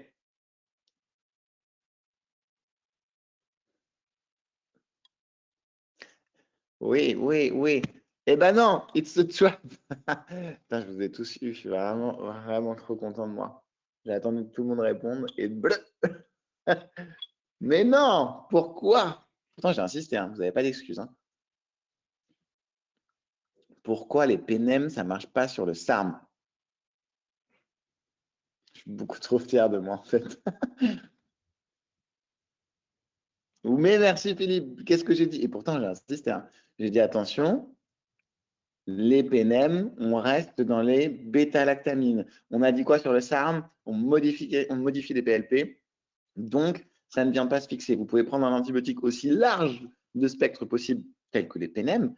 Tant que c'est une bêta-lactamine, ça ne peut pas marcher. Pourquoi? Parce que ça ne va pas se fixer dessus. Ça va passer son chemin. Donc, on change de classe. OK? Là, j'espère que vous dites, ah putain, il m'avait dit. Ah, ok, très bien.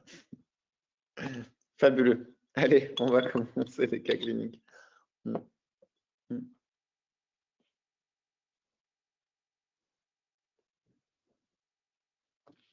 Ah, j'ai pas le mécanisme exact de résistance, mais c'est sûr qu'il est hyper facilement trouvable sur Internet. Je ne sais pas pourquoi ça ne marche pas exactement, mais en tout cas, c'est une résistance qui est naturelle. Mais je ne pourrais pas te dire pourquoi. Maureen, tu sais pourquoi les entérocoques, enfin pourquoi les ne marchent pas sur les entérocoques? Oh putain, je la fais trop chier. Elle est sur mon iPad en train de regarder un film, je la fais trop chier. Non, non, je ne sais pas, mais vraiment tu tapes et tu vas trouver. Hein. Ça, c'est des données simples à trouver. Puisque moi, je ne sais pas. Allez, on continue. Dossier 1. Ah oui, alors, souvent, je fais des dossiers avec que des vrais cas. Là, j'ai essayé de faire un petit mix pour qu'on voit plein de choses, mais c'est pas grave, ça change rien. Alors, un homme de 24 ans, admis au CHU pour polytro. Alors, il a 6,3 de tension sans fréquence cardiaque. Alors là, il faut bien comprendre que le gène, il a des mécanismes de résistance incroyables à l'hypovolémie et au choc hémorragique. C'est-à-dire qu'en gros, il a un système sympathique qui marche très très bien et il va pallier à l'hypovolémie longtemps. Ok? Avant qu'il y ait une hypotension sur l'hypovolémie sur du gène, il faut vraiment vraiment qu'il ait perdu beaucoup de sa volémie. Le mec peut perdre 40% de sa volémie et être genre normotendu, détente. Donc, un jeune qui arrive normotendu après un AVP, alors que tu sais qu'il saigne, s'il est normotendu, ça se trouve, c'est rien du coup. Ça se trouve, c'est très grave. On ne sait pas. D'accord? Si un jeune, il arrive avec 6 de tension sur un AVP, c'est la S. D'accord? Tu sais que ça ne va pas du tout, du tout. OK? Ça, c'est important à avoir en tête. Il a eu un peu de morphine. Alors là, c'est marrant parce que il y a pas mal de gens qui me disent ouais, il est dans le coma, du coup, ça sert à rien de faire de la morphine. Non, moi je sais, hein. Je vous garantis que c'est hyper important. Les patients, ils ont mal, même s'ils sont dans le coma. Au bloc opératoire, si on ne leur met pas des morphiniques, si on ne s'occupe pas de l'analgésie, ça ne va pas du tout, hein. Le mec perd complètement en vrille, d'accord? Donc c'est important. Là, je vous ai mis des colloïdes pour vous dire que tu vois, dans ce cas-là, on peut en mettre, mais que faire du temps, on n'en mettra pas. Alors, il est inconscient. Ok, c'est ce que je vais lui demander. Je vais lui demander un Glasgow là.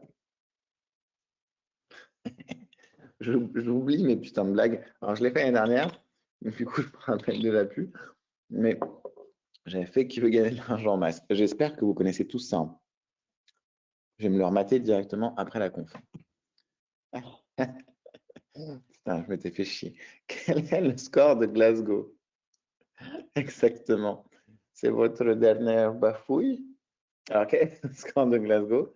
J'ai accepté 2 réponses. Soit 5, soit D, la réponse D. Ok, très bien. Donc, le score de Glasgow, c'était 5. Alors, bon, là, je passe juste une seconde parce que, genre, en vrai, il y a encore, genre, vraiment beaucoup d'erreurs sur le Glasgow et ça, c'est pas possible. Moi, j'aime pas ce score. Pourtant, j'utilise tous les jours, hein. En Auréa, malheureusement, on l'utilise tous les jours. J'aime pas ce score, il me fait chier. Je trouve que c'est débile quand un mec est intubé de faire un Glasgow, mais bon, bref, c'est comme ça. Donc, interdiction de se tromper à l'internat. Et vous vous trompez toujours sur la même chose.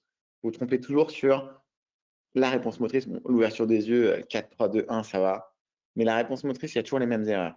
Enfin, quand je fais des cas, c'est toujours pareil. Vous demandez au patient de, je sais pas, lever la main droite. Il lève la main droite, facile, 6 points. Quand il n'écoute pas ce que vous lui demandez, qu'est-ce que vous faites? Bah, vous commencez à lui faire mal, c'est logique. Donc, on prend, je sais pas, son bras, et on pince très fort, on prend son ongle là et on appuie avec notre stylo comme un bâtard, et on regarde ce qu'il fait. S'il a un mouvement orienté à la douleur, c'est 5 points. Attention, qu'est-ce que ça veut dire orienté à la douleur? Et c'est ça où vous vous trompez, c'est faire quelque chose contre le stimuli nociceptif. On va à l'encontre du stimuli nociceptif. Par exemple, avec votre main contralatérale, enfin avec sa main contralatérale, il enlève votre main qui fait mal, c'est un mouvement orienté. Okay. S'il fait un doigt d'honneur, pour moi, je compte 5, tu vois, c'est un mouvement orienté. Par contre, c'est là où vous vous trompez, un retrait, un mouvement d'évitement, c'est moins bien, c'est 4 points. C'est toujours la même erreur, hein, ok? On peut discuter du pourquoi c'est comme ça, on s'en bat les couilles. Non, vous retenez ça, ok? Évitement, retrait quand on fait mal, c'est pas un mouvement orienté. Moi, je me disais, pour retenir, hein, Vince, c'est un bonhomme, tu vois. Si on te fait mal, tu vas pas genre juste te retirer, tu vas aller à l'encontre de ça, tu vas mettre une droite. Exactement ça. Ok, vous retenez ce truc. Bon. Après, décortication, décérébration, c'est pas les mêmes voies qui sont touchées. D'accord? Donc, en gros, une décortication, c'est une flexion stéréotypée à la douleur. D'accord? Et une décérébration, c'est une extension stéréotypée à la douleur. Quand le mec est décérébré, les infirmières vous disent, le mec fait de la moto, c'est une décérébration. Il ne fait pas vraiment de la moto du coup. D'accord? Ok. Bref. Après, réponse verbale, très simple. Il est orienté, 5 points, c'est facile. Il est confus, je sais pas, vous êtes où monsieur? Il te dit, je suis en Bretagne en train de faire du kitesurf. Non, il est confus du coup, il est dans son lit, il est confus. Ok. Maintenant, 3 points, tu lui poses la question genre où êtes-vous? Et il te répond des mots mais qui n'ont aucun sens. Il te dit pas je suis en Bretagne, je suis humble. Non, il te dit des mots mais qui n'ont aucun rapport avec ta question, avec des mots que tu comprends, mais c'est incohérent, ça n'a pas de sens, c'est inapproprié. D'accord? Ça, c'est 3 points. S'il te dit c'est incompréhensible, c'est 2 points. Facile. Ok, voilà. Bon, là, c'est la dernière fois qu'on refait le Glasgow. Maintenant, c'est clair, c'est net, il n'y a plus aucune erreur de possible. Question 2. Là, la définition du polytro. Alors, question de merde. Vous allez dire, oh, c'est quoi cette question de merde? Ok, pourquoi? Parce que j'ai reçu des mails. J'ai reçu plusieurs mails en me demandant c'est quoi du coup la définition, parce que il y a plusieurs trucs, on ne sait jamais quoi répondre. C'est débile. Votre définition dans le collège, c'est au moins une lésion mettant en jeu le pronostic vital. C'est la définition du collège, d'accord? Mais polytro, on a envie de dire, c'est au moins 2 lésions. Alors en effet, s'il y a écrit au moins 2 lésions et qu'il n'y a pas la réponse C au truc, bah, ce sera la bonne. Mais la vraie réponse, c'est la réponse C, d'accord? C'est au moins une ou plusieurs lésions traumatiques mettant en jeu le pronostic vital. Ce qu'il faut juste comprendre, c'est qu'on s'en bat les couilles, hein. C'est uniquement un traumatisme qui va être pourvoyeur d'un décès, quoi. D'accord? Tout simplement. C'est-à-dire qu'un mec qui a un AVP à haute cinétique est un polytraumatisé de toute façon et il va subir toutes les conséquences d'un polytro, c'est-à-dire le body scan, etc. OK? Bref. Question 3. Quels sont les 3 examens d'imagerie qu'on va faire ici? Alors, vous m'avez répondu quoi?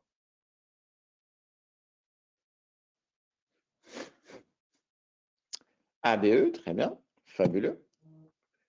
Génial, génial. Alors, cette question-là, elle est importante parce que vous ne savez pas trop comment ça se passe si vous n'êtes pas passé en polytro. Et du coup, il y a une question qui vous fait trop chier. C'est la place du body scan quand le mec est stable.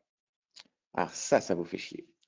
Et je le conçois totalement, puisque vos bouquins disent n'importe quoi. C'est-à-dire que d'une année à l'autre, le collège dit un truc, puis il se met à jour, il dit un autre truc, puis il se met à jour, il met un autre truc. Genre, ça fait en 10 ans, là, tu sais pas quoi répondre à cette question. C'est hyper chiant.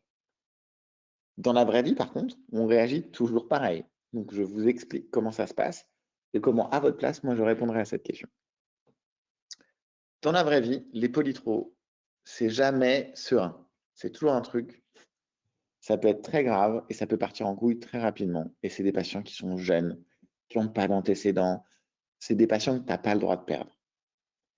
Donc, c'est encore les patients sur lesquels je me chie dessus. Et du coup, genre vraiment, je fais gaffe à faire les choses plus que bien.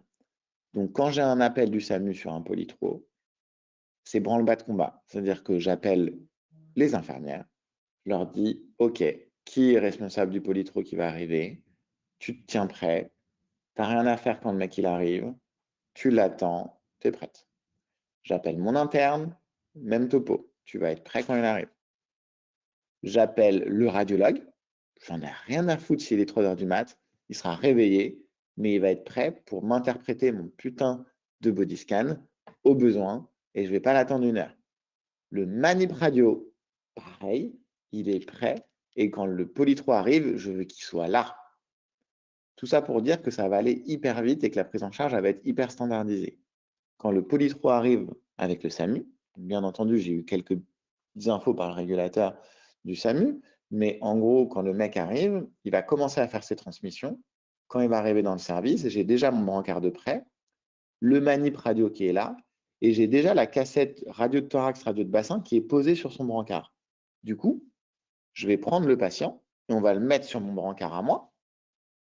Et là, le mec a à peine donné l'âge du patient et a commencé ses transmissions, que le manip radio dit barrez-vous et bim, radio de thorax, radio de bassin.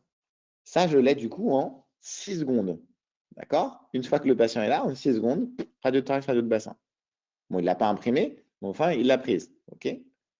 Après, bah, OK, il a fait ça. On revient vers le patient, on le scope, on continue de mettre ça sur notre scope à nous, et qu'est-ce qui se passe?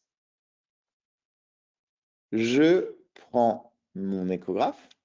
Philippe, je réponds à ta question juste après. Je prends mon échographe et je pose mon écho sur le ventre du patient. Et là, on est du coup à 1 minute de prise en charge et le mec continue du coup à me faire ses transmissions. D'accord? Qu'est-ce que je fais sur ma FAST? Je pose mon échographe sur le bit du patient et je réponds à la seule question qui est importante ici. Est-ce qu'il y a du jus dans le ventre ou pas? Ça veut dire quoi? Ça veut dire, en gros, est-ce que je vais devoir aller au bloc direct ou pas, en gros? et qu'est-ce que je vais devoir faire et d'où ça saigne. La plupart du temps, il n'y a pas de jus dans le cul-de-sac de Douglas, il n'y a pas, enfin la faste est négative, qu'est-ce que je vais faire? Je vais regarder autre chose. Mais attention, ça ne fait pas partie de la faste. D'accord?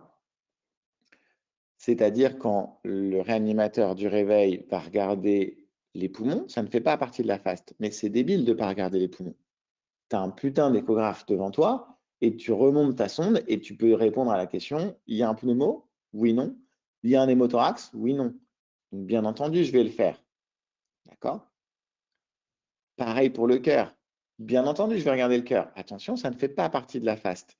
Mais ça me prend une seconde. En une seconde, je peux te dire, bah, il n'y a pas d'hémopéricarde, il n'y a pas de tamponnade, il n'y a pas de trouble de la cinétique segmentaire. Donc forcément, je vais le regarder. D'accord?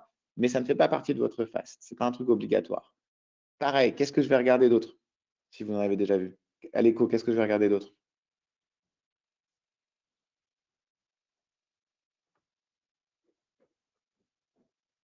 Épanchement péricardique, ouais. Foie, rate, ouais. Rein, ouais. Mais ça fait partie de la faste. On va regarder tout ça.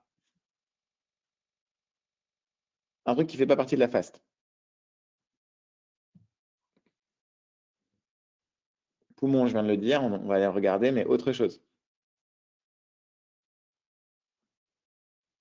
Là, le DTC, exactement. Le Doppler transcrânien. Alors, la 24, tu peux la regarder, hein, clairement. Tu peux la regarder, de toute façon, je vais la voir avec quand je vais regarder le cœur. Mais là, ce que j'attendais, c'est le Doppler transcrânien. Pourquoi? Parce que le Doppler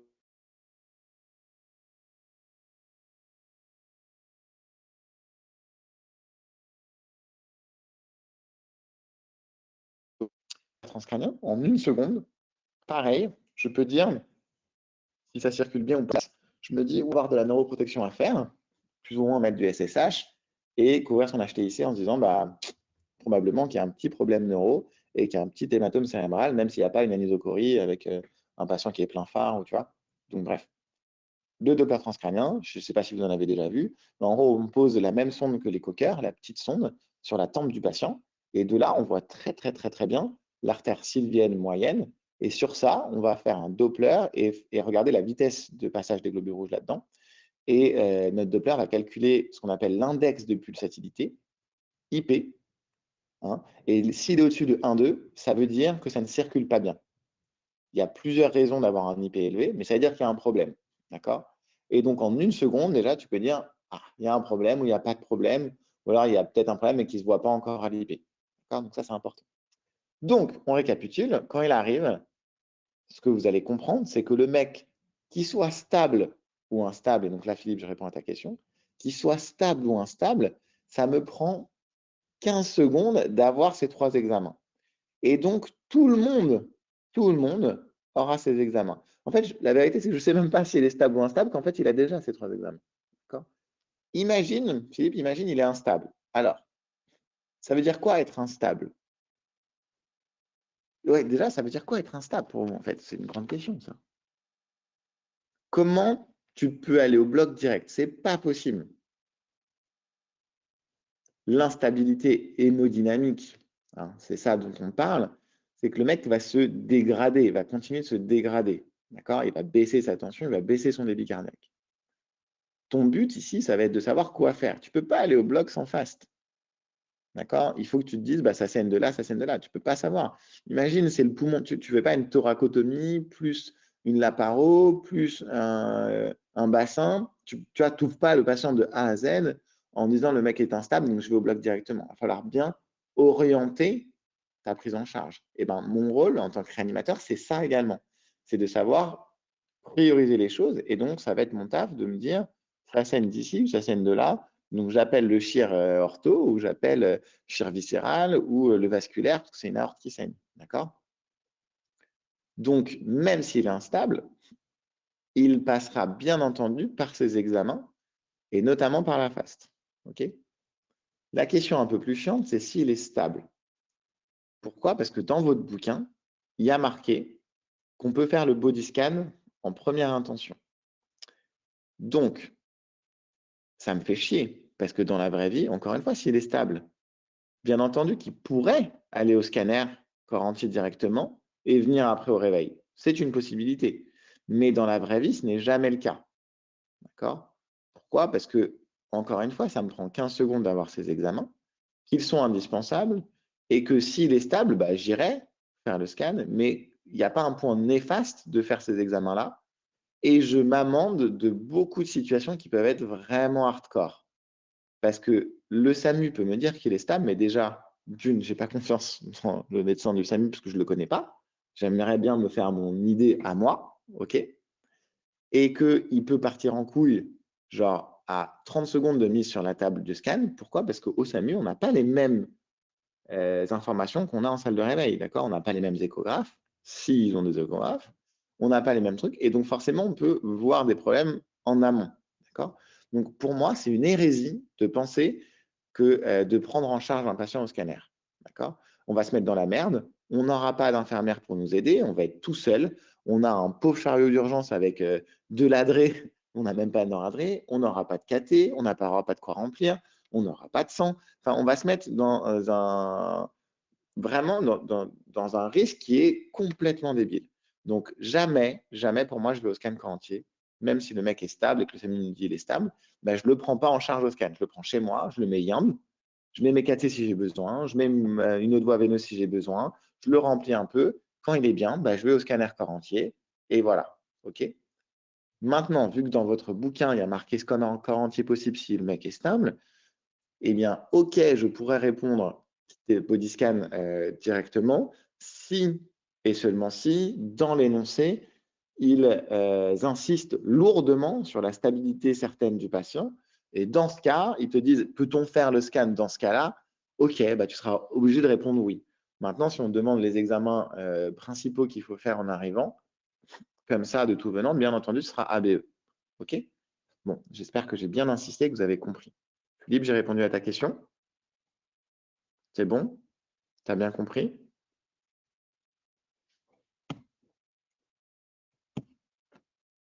Pas de réponse. Alors, on va continuer. Quelles sont les réponses exactes concernant l'état de choc, notamment l'état de choc hémorragique? Très bonne question. Ah oui, oui, Mylène. Oui, on fait bien entendu, merci Philippe, on fait bien entendu le bilan après, obligatoire. D'accord? S'il est stable, on y va. S'il est instable, on ne peut pas y aller parce qu'en fait, on ne va jamais au scanner avec un mec instable. D'accord? Et c'est vrai que ça, souvent, vous n'avez pas trop compris, mais ce n'est pas parce qu'il saigne qu'il est instable, hein. On peut avoir un patient qui continue de saigner, mais qui est stable. C'est-à-dire qu'en gros, s'il saigne avec une vitesse de perte sanguine à temps et que tu lui mets des culots à la même vitesse, bah, il va se stabiliser, il ne va pas perdre en hémodynamique. Tu lui mets un peu de noradré avec des cathés, un peu de remplissage et du sang, on va stabiliser notre patient. On est d'accord? Dans ce cas-là, on pourra aller au scanner, même s'il y a un saignement actif. Souvent, on ne fait pas la différence, hein. Instabilité ne veut pas dire saignement actif. OK? Très bien. Question suivante, quelles sont les réponses exactes concernant l'état de choc et notamment l'état de choc hémorragique? Oh, trop bonne question sur laquelle on peut passer beaucoup de temps parce que du coup, on ne s'est pas eu l'année dernière, donc du coup, vous n'avez pas eu du tout les cours d'hémodynamique que j'ai fait souvent en D3. Mais c'est pas grave, on va refaire ça. Alors, l'hypotension artérielle sur un précocement chez le jeune. Ah bah non, on est d'accord, c'est exactement ce qu'on a dit au tout départ. Pas du tout. La tachycardie est en faveur d'un état de choc hémorragique. Alors, ok, j'aurais dû changer cette question parce que c'est pas du tout spécifique, on est bien d'accord. Si vous m'avez répondu faux, je l'accepte totalement. C'est juste qu'en fait, là, il avait du remplissage, il avait des antalgiques et pourtant, il continuait à être bien tachycarde, donc c'est probablement qu'il continuait de saigner, mais c'est pas du tout spécifique, je suis complètement d'accord avec vous. Bref, c'est un patient peut être en état de choc hémorragique sans hypotension artérielle. Ah ah, première question très intéressante. Vous m'avez répondu à quoi ça? J'aimerais vraiment avoir votre avis. Est-ce qu'un patient peut être en état de choc sans hypotension? Alors, tout le monde me met oui. Ouais, ok, très bien. Peut-être que je suis d'accord avec vous. Je vais vous poser une question différente. Pour pouvoir répondre à cette question, je pense qu'il faut qu'on se mette d'accord sur la définition de l'état de choc. Ah, voilà, c'est Philippe. Quelle est la définition de l'état de choc? Parce qu'en fait, si vous me dites l'état de choc, c'est défini par une hypotension artérielle, je suis désolé, mais du coup, ça ne marche pas, non? Enfin, c'est quoi la définition de l'état de choc, en fait? Philippe, tu me dis c'est une hypotension plus des signes périphériques. Genre des marbreurs. C'est ça que tu me dis? Bon, alors je sais pas si ton mec c'est un Renoir par exemple et que tu vois pas les marbreurs mais qu'il est hypotendu, tu peux te dire juste l'hypotension te suffit. Alors Ben, si tu me dis l'un et ou l'autre, ou confusion, ou oligurie, etc. Non, la définition n'est pas celle-ci. C'est-à-dire que Ben, si tu me dis l'un ou l'autre, par exemple, ça veut dire que si je te fais un malaise vagal pendant la conférence, là, je tombe, clairement, je vais être hypotendu. Tu vas définir ça comme un état de choc. Tu vas appeler l'AREA, tu vas dire, ah, conférencier en état de choc.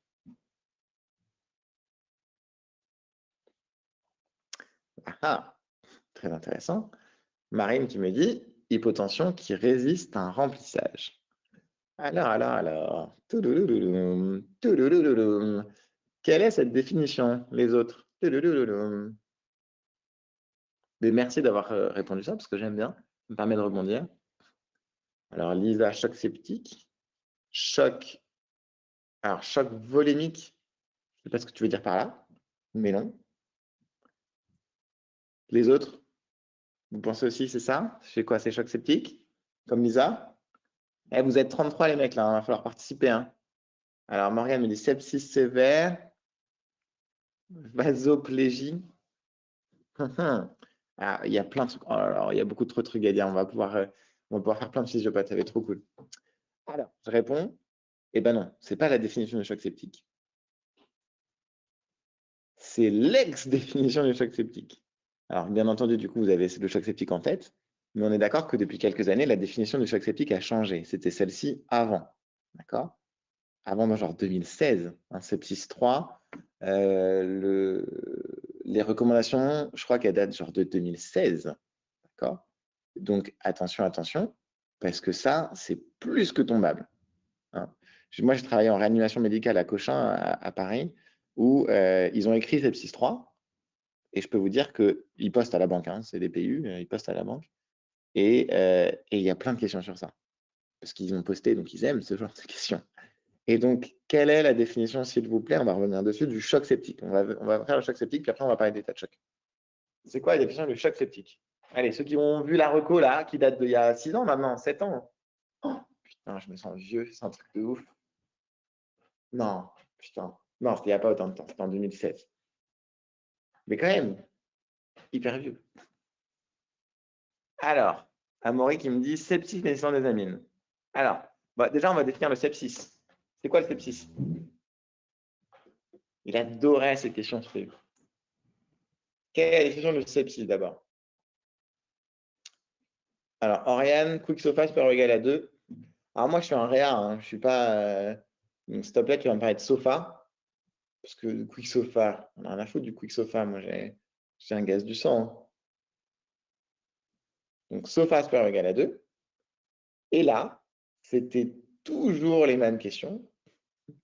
Il allait voir l'externe et il lui disait OK, tu me dis ça, quick sofa supérieur ou égal à 2 ou sofa supérieur ou égal à 2. Donc, imagine, il faisait toujours cet exemple, j'ai un asthme aigu grave au réveil, non, pas au réveil, allez, aux urgences, j'ai un asthme aigu grave, et ben, il a un sofa supérieur à 2, clairement, c'est-à-dire qu'il est en sepsis et que tu lui mets des antibiotiques. Et donc, il y a tous les externes qui disent oh non, mais non, non. Et donc, qu'est-ce qui manque à la définition?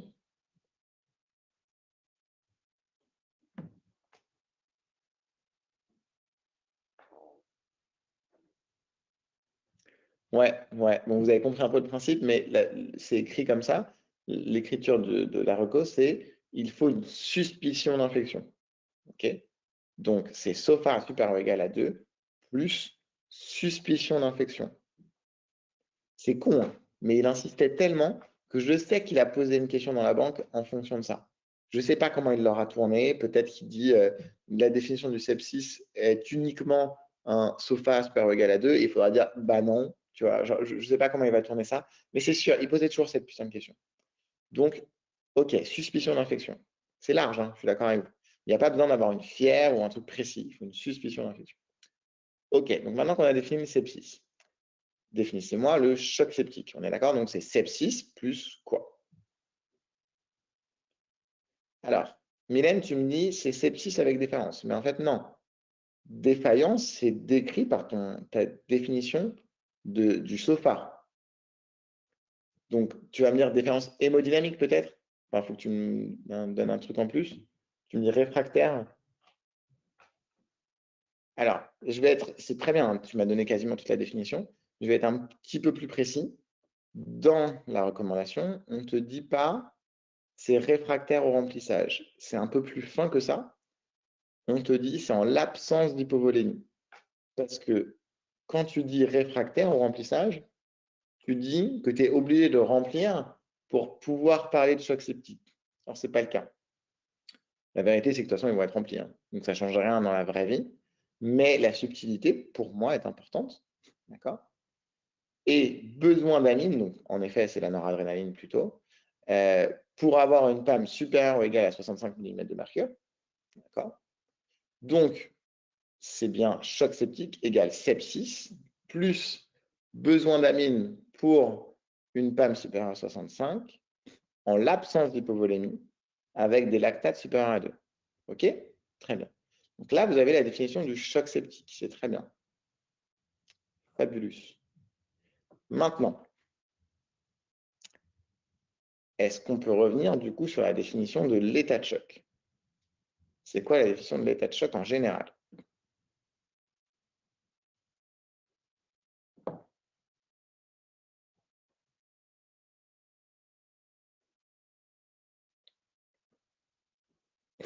Vous pouvez donner votre langue au chat hein, si vous ne savez pas. Hein, mais... Souvent, il y en a un qui me le sort. Non, c'est plus large que ça.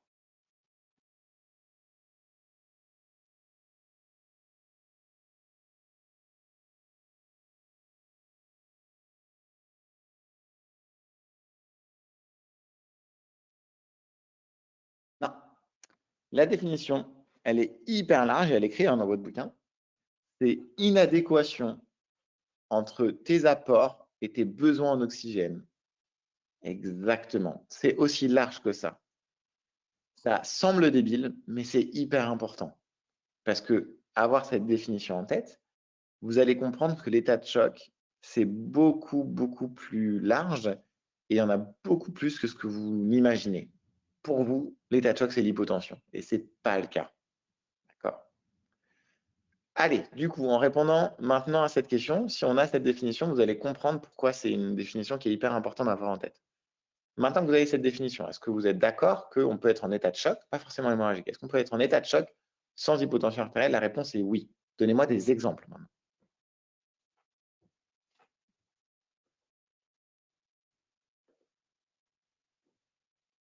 Allez, faites travailler votre cerveau. Ok. Alors, Alban, tu as raison. Choc hémorragique du jeune. Allez, on va en parler un peu. Mais ce n'est pas le plus facile à comprendre. Alors, ok, l'hypertendu de base, je suis d'accord avec toi. Si le corps est habitué à une pression de perfusion qui est très élevée, le fait d'avoir une pression de perfusion qui va être plus basse, on peut avoir un déficit d'apport en oxygène parce qu'on n'aura pas une bonne perfusion. Donc, je suis d'accord avec toi. Ce n'est pas non plus le truc le plus facile qui doit vous venir à l'esprit, mais ok. Le choc hémorragique, on peut en parler. Alors, le choc anaphylactique, concrètement, la plupart du temps, tu vas avoir une énorme vasoplégie et donc tu vas avoir une hypotension avant d'avoir un énorme déficit en oxygène. Donc, ce n'est pas le meilleur exemple. Il y a des exemples tellement plus parlants.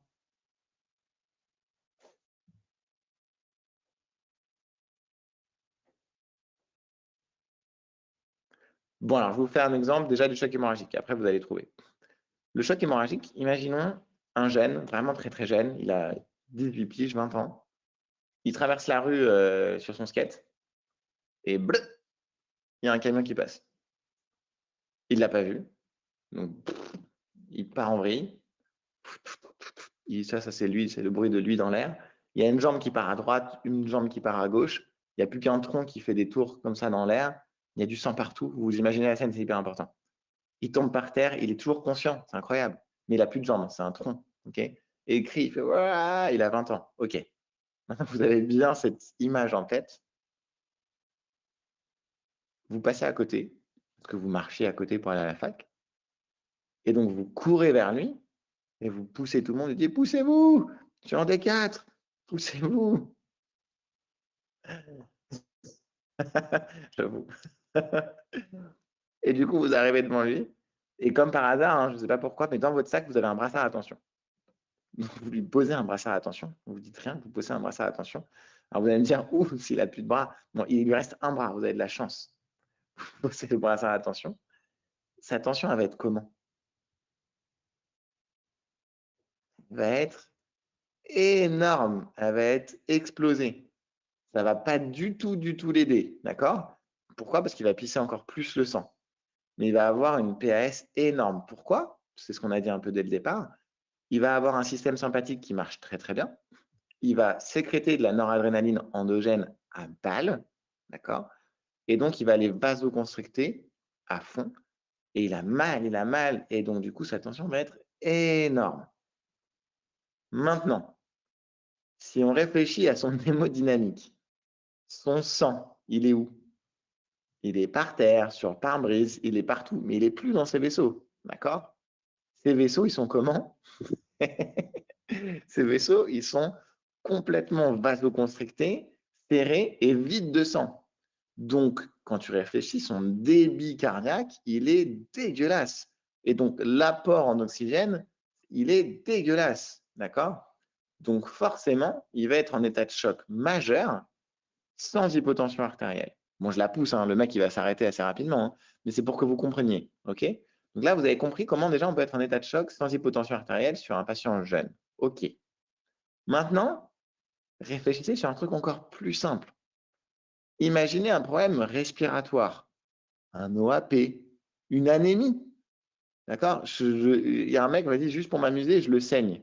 D'accord?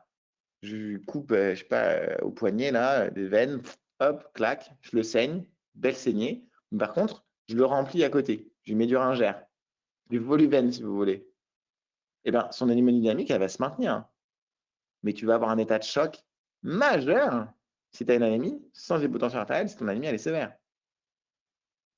Pareil, tu as un énorme OAP, un SDRA sévère, t'oxygènes plus, état de choc majeur sans hypotension artérielle. Un tox-OCO, état de choc majeur sans hypotension artérielle. Alors, on va aller même plus loin. On peut avoir un débit cardiaque donc normal, hein, du coup, sur tout ce qui est respiratoire. Sur un œdème, par exemple, les grands brûlés, il y a tellement d'œdème qui va se former parce que ça fuit complètement les vaisseaux, que les cellules qui ont besoin d'oxygène vont être trop loin des vaisseaux qui apportent l'oxygène, donc elles ne pourront plus capter cet oxygène. Et bien, bim, état de choc majeur.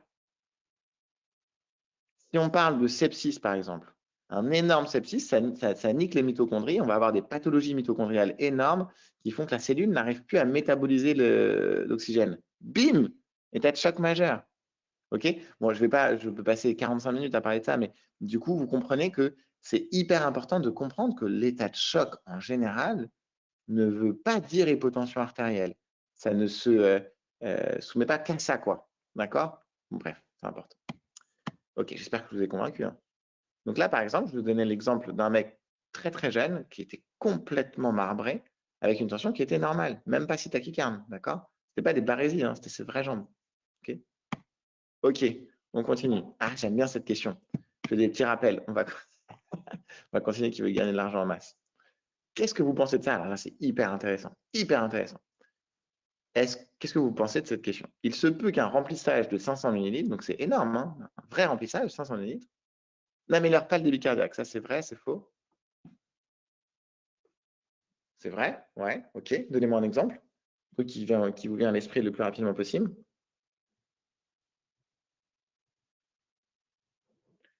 Alors, Morgane, tu me dis remplissage pas assez rapide. Ok. En effet, si ça n'a pas le temps d'avoir fait hémodynamique et que ça fuit avant, je suis d'accord. Alors, choc obstructif, ouais, voilà. Souvent, Arthur, c'est celui qu'on me donne le plus rapidement. Souvent, c'est le choc cardiogénique, hein. En effet, si tu as un cœur qui est très fatigué et tu lui demandes un effort supplémentaire, eh ben, ça peut complètement décompenser. Si tu as un choc obstructif, c'est pareil. Le cœur a déjà du mal à envoyer, c'est un énorme P, ton VD il est déjà quasiment à plat, tu lui donnes 500 minutes de plus à envoyer, bah, je peux te dire qu'il va pas aller bien du tout. D'accord? C'est assez logique. OK. On a bien compris que s'il y avait une post-charge hardcore, un cœur fatigué, ça allait pas le faire. Maintenant, on va partir du principe, donc question plus compliquée, qu'il n'existe pas d'obstruction derrière le cœur, donc ni post-charge VD ni post-charge VG augmentée, et que le cœur n'a pas de dysfonction pathologique, d'accord? Donc c'est un cœur qui est complètement sain, d'accord? Est-ce que cette question est toujours vraie ou non? Je demande l'avis du public. J'adore cette vanne. L'avis du public à 25-25. Je sens que l'audience allait tirailler là. Alors Alban, tu me dis vrai, il va falloir que tu m'argumentes. Dans quel cas, dans ce cas, ou pourquoi un remplissage de 500 ml n'améliorerait pas ton débit cardiaque sur un cœur qui est totalement sain, sans augmentation de la post-charge?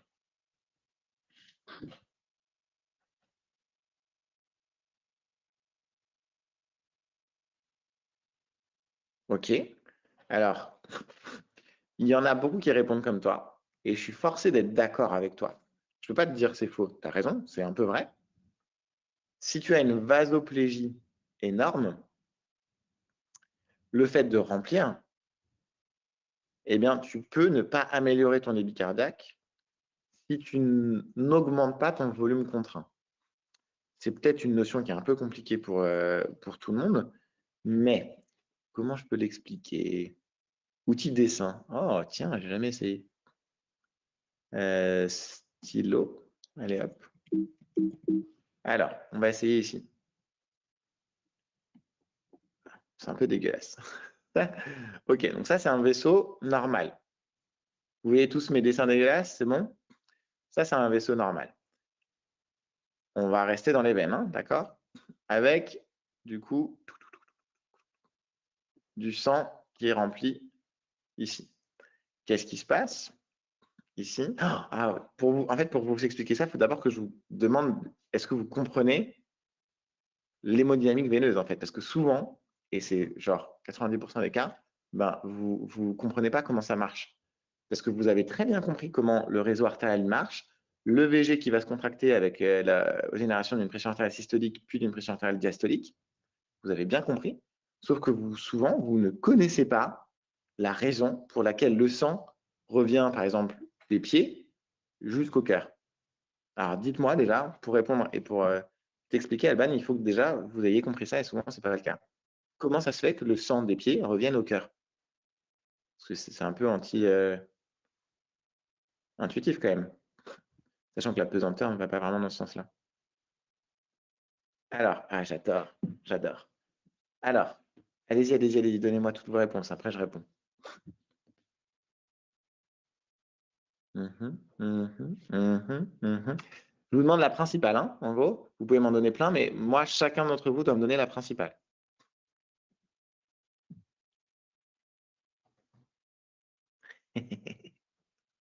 Donc, Lisa, pour toi, c'est les mollets. J'adore cette question parce que, genre, je vais essayer de vous faire réfléchir. Genre, Lisa, tu dois avoir des mollets tellement, genre, tellement sexy. Genre, ils travaillent tout le temps. Tu as des mollets sur stock. Genre, c'est un VG, ton mollet. Alors, comment t'expliques que quand tu dors, ton mollet, il est au repos, non? Pourtant, tu as quand même un retour veineux. D'accord? Donc, bien entendu, les mollets, par exemple, tout ce qui est contraction musculaire, vont aider à votre retour veineux. Mais c'est clairement pas ça qui explique votre retour veineux.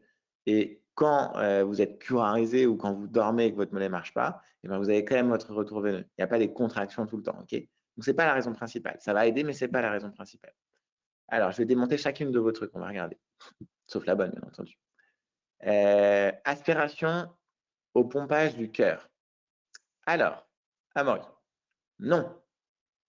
Pourquoi? Parce que dans le cœur, il n'y a aucune pression négative. Le VD, l'oreillette droite, ne va pas aspirer d'accord, le sang, il n'y a pas de pression négative. Donc, ce n'est pas le cœur. Et ce n'est pas le cœur, genre, c'est pas le ventricule gauche qui envoie encore de la pression dans les veines. La pression va s'annuler en fait hein, dans les petits vaisseaux, donc tu n'as pas une sorte d'entraînement du réseau artériel dans les veines. C'est pas comme ça que ça marche. C'est pas comme ça. Alors après, on dit la dépression du diaphragme et Lisa, la pression négative via la respiration. Très bien, vous avez raison, ça aide, mais ce n'est pas non plus la bonne réponse. Pourquoi?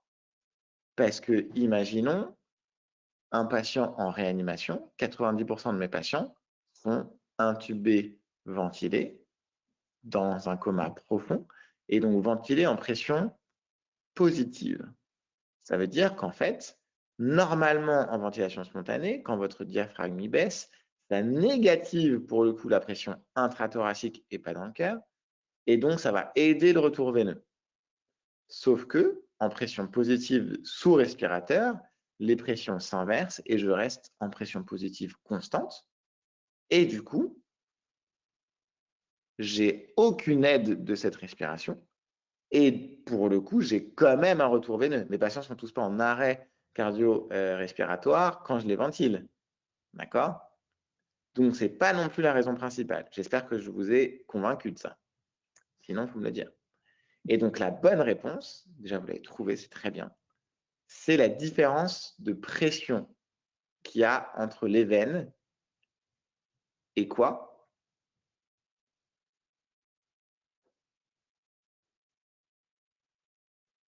L'oreillette droite, bien entendu. En gros, le sang va réagir comme n'importe quel liquide, c'est de la physique pure, il va aller d'un régime de haute pression vers un régime de basse pression. Et où est-ce qu'il y a un régime de plus basse pression dans le corps? C'est l'oreillette droite. Il y a 0 mm de mercure, allez, voire 5 mm de mercure. Donc le sang qui va s'accumuler dans les veines et qui va forcément du coup générer de la pression, hein, d'accord? Ici sur les parois de notre veine, quel dessin de merde, il va y avoir la pression, d'accord? Et donc on va avoir une génération de pression et donc le sang va naturellement vouloir aller vers un endroit où il n'y a pas de pression. Et cet endroit, c'est l'oreillette droite. Et donc il va se former un gradient de pression qui est à l'origine du retour veineux, d'accord? Ça, c'est hyper important de comprendre ça. Parce que sinon, vous ne comprenez pas les molécules veineuses et vous ne comprenez pas pourquoi il y a des trucs qui sont très délétères. Typiquement, la PEP. Qu'est-ce que c'est que la PEP? C'est quoi la PEP? C'est la pression expiratoire positive qui nous sert à éviter les atelectasies. Pourquoi c'est autant délétère pour le retour veineux? C'est parce que vous mettez une pression intrathoracique constamment positive. Et du coup, vous allez complètement, tout le temps, puisque la PEP, c'est le minimum de pression, et donc vu que ça va être positif, eh ben, il y a une pression qui sera tout le temps positive. C'est comme si vous mettez de la pression dans l'oreille droite, c'est tout pareil. Et vous allez aller à l'encontre de ce gradient de pression. Et c'est pour ça que la PEP, c'est si délétère pour l'hémodynamique. D'accord? Et la PEP, attention, c'est pas du tout délétère pour le poumon, au contraire. Il y a plein de gens qui me disent « Ah ouais, la PEP, c'est chaud parce que ça fait des barotraumatismes. » Là, je fais un infarct quand on me dit ça. Pourquoi? Est-ce que vous êtes d'accord que la PEP, ça fait 0 barotraumatisme? La PEP, c'est le moment dans le cycle respiratoire où la pression est la plus faible dans le poumon. C'est la fin d'expiration où on maintient une toute petite pression pour maintenir les alvéoles ouvertes, mais concrètement, là où ça va faire du barotraumatisme, c'est pas du tout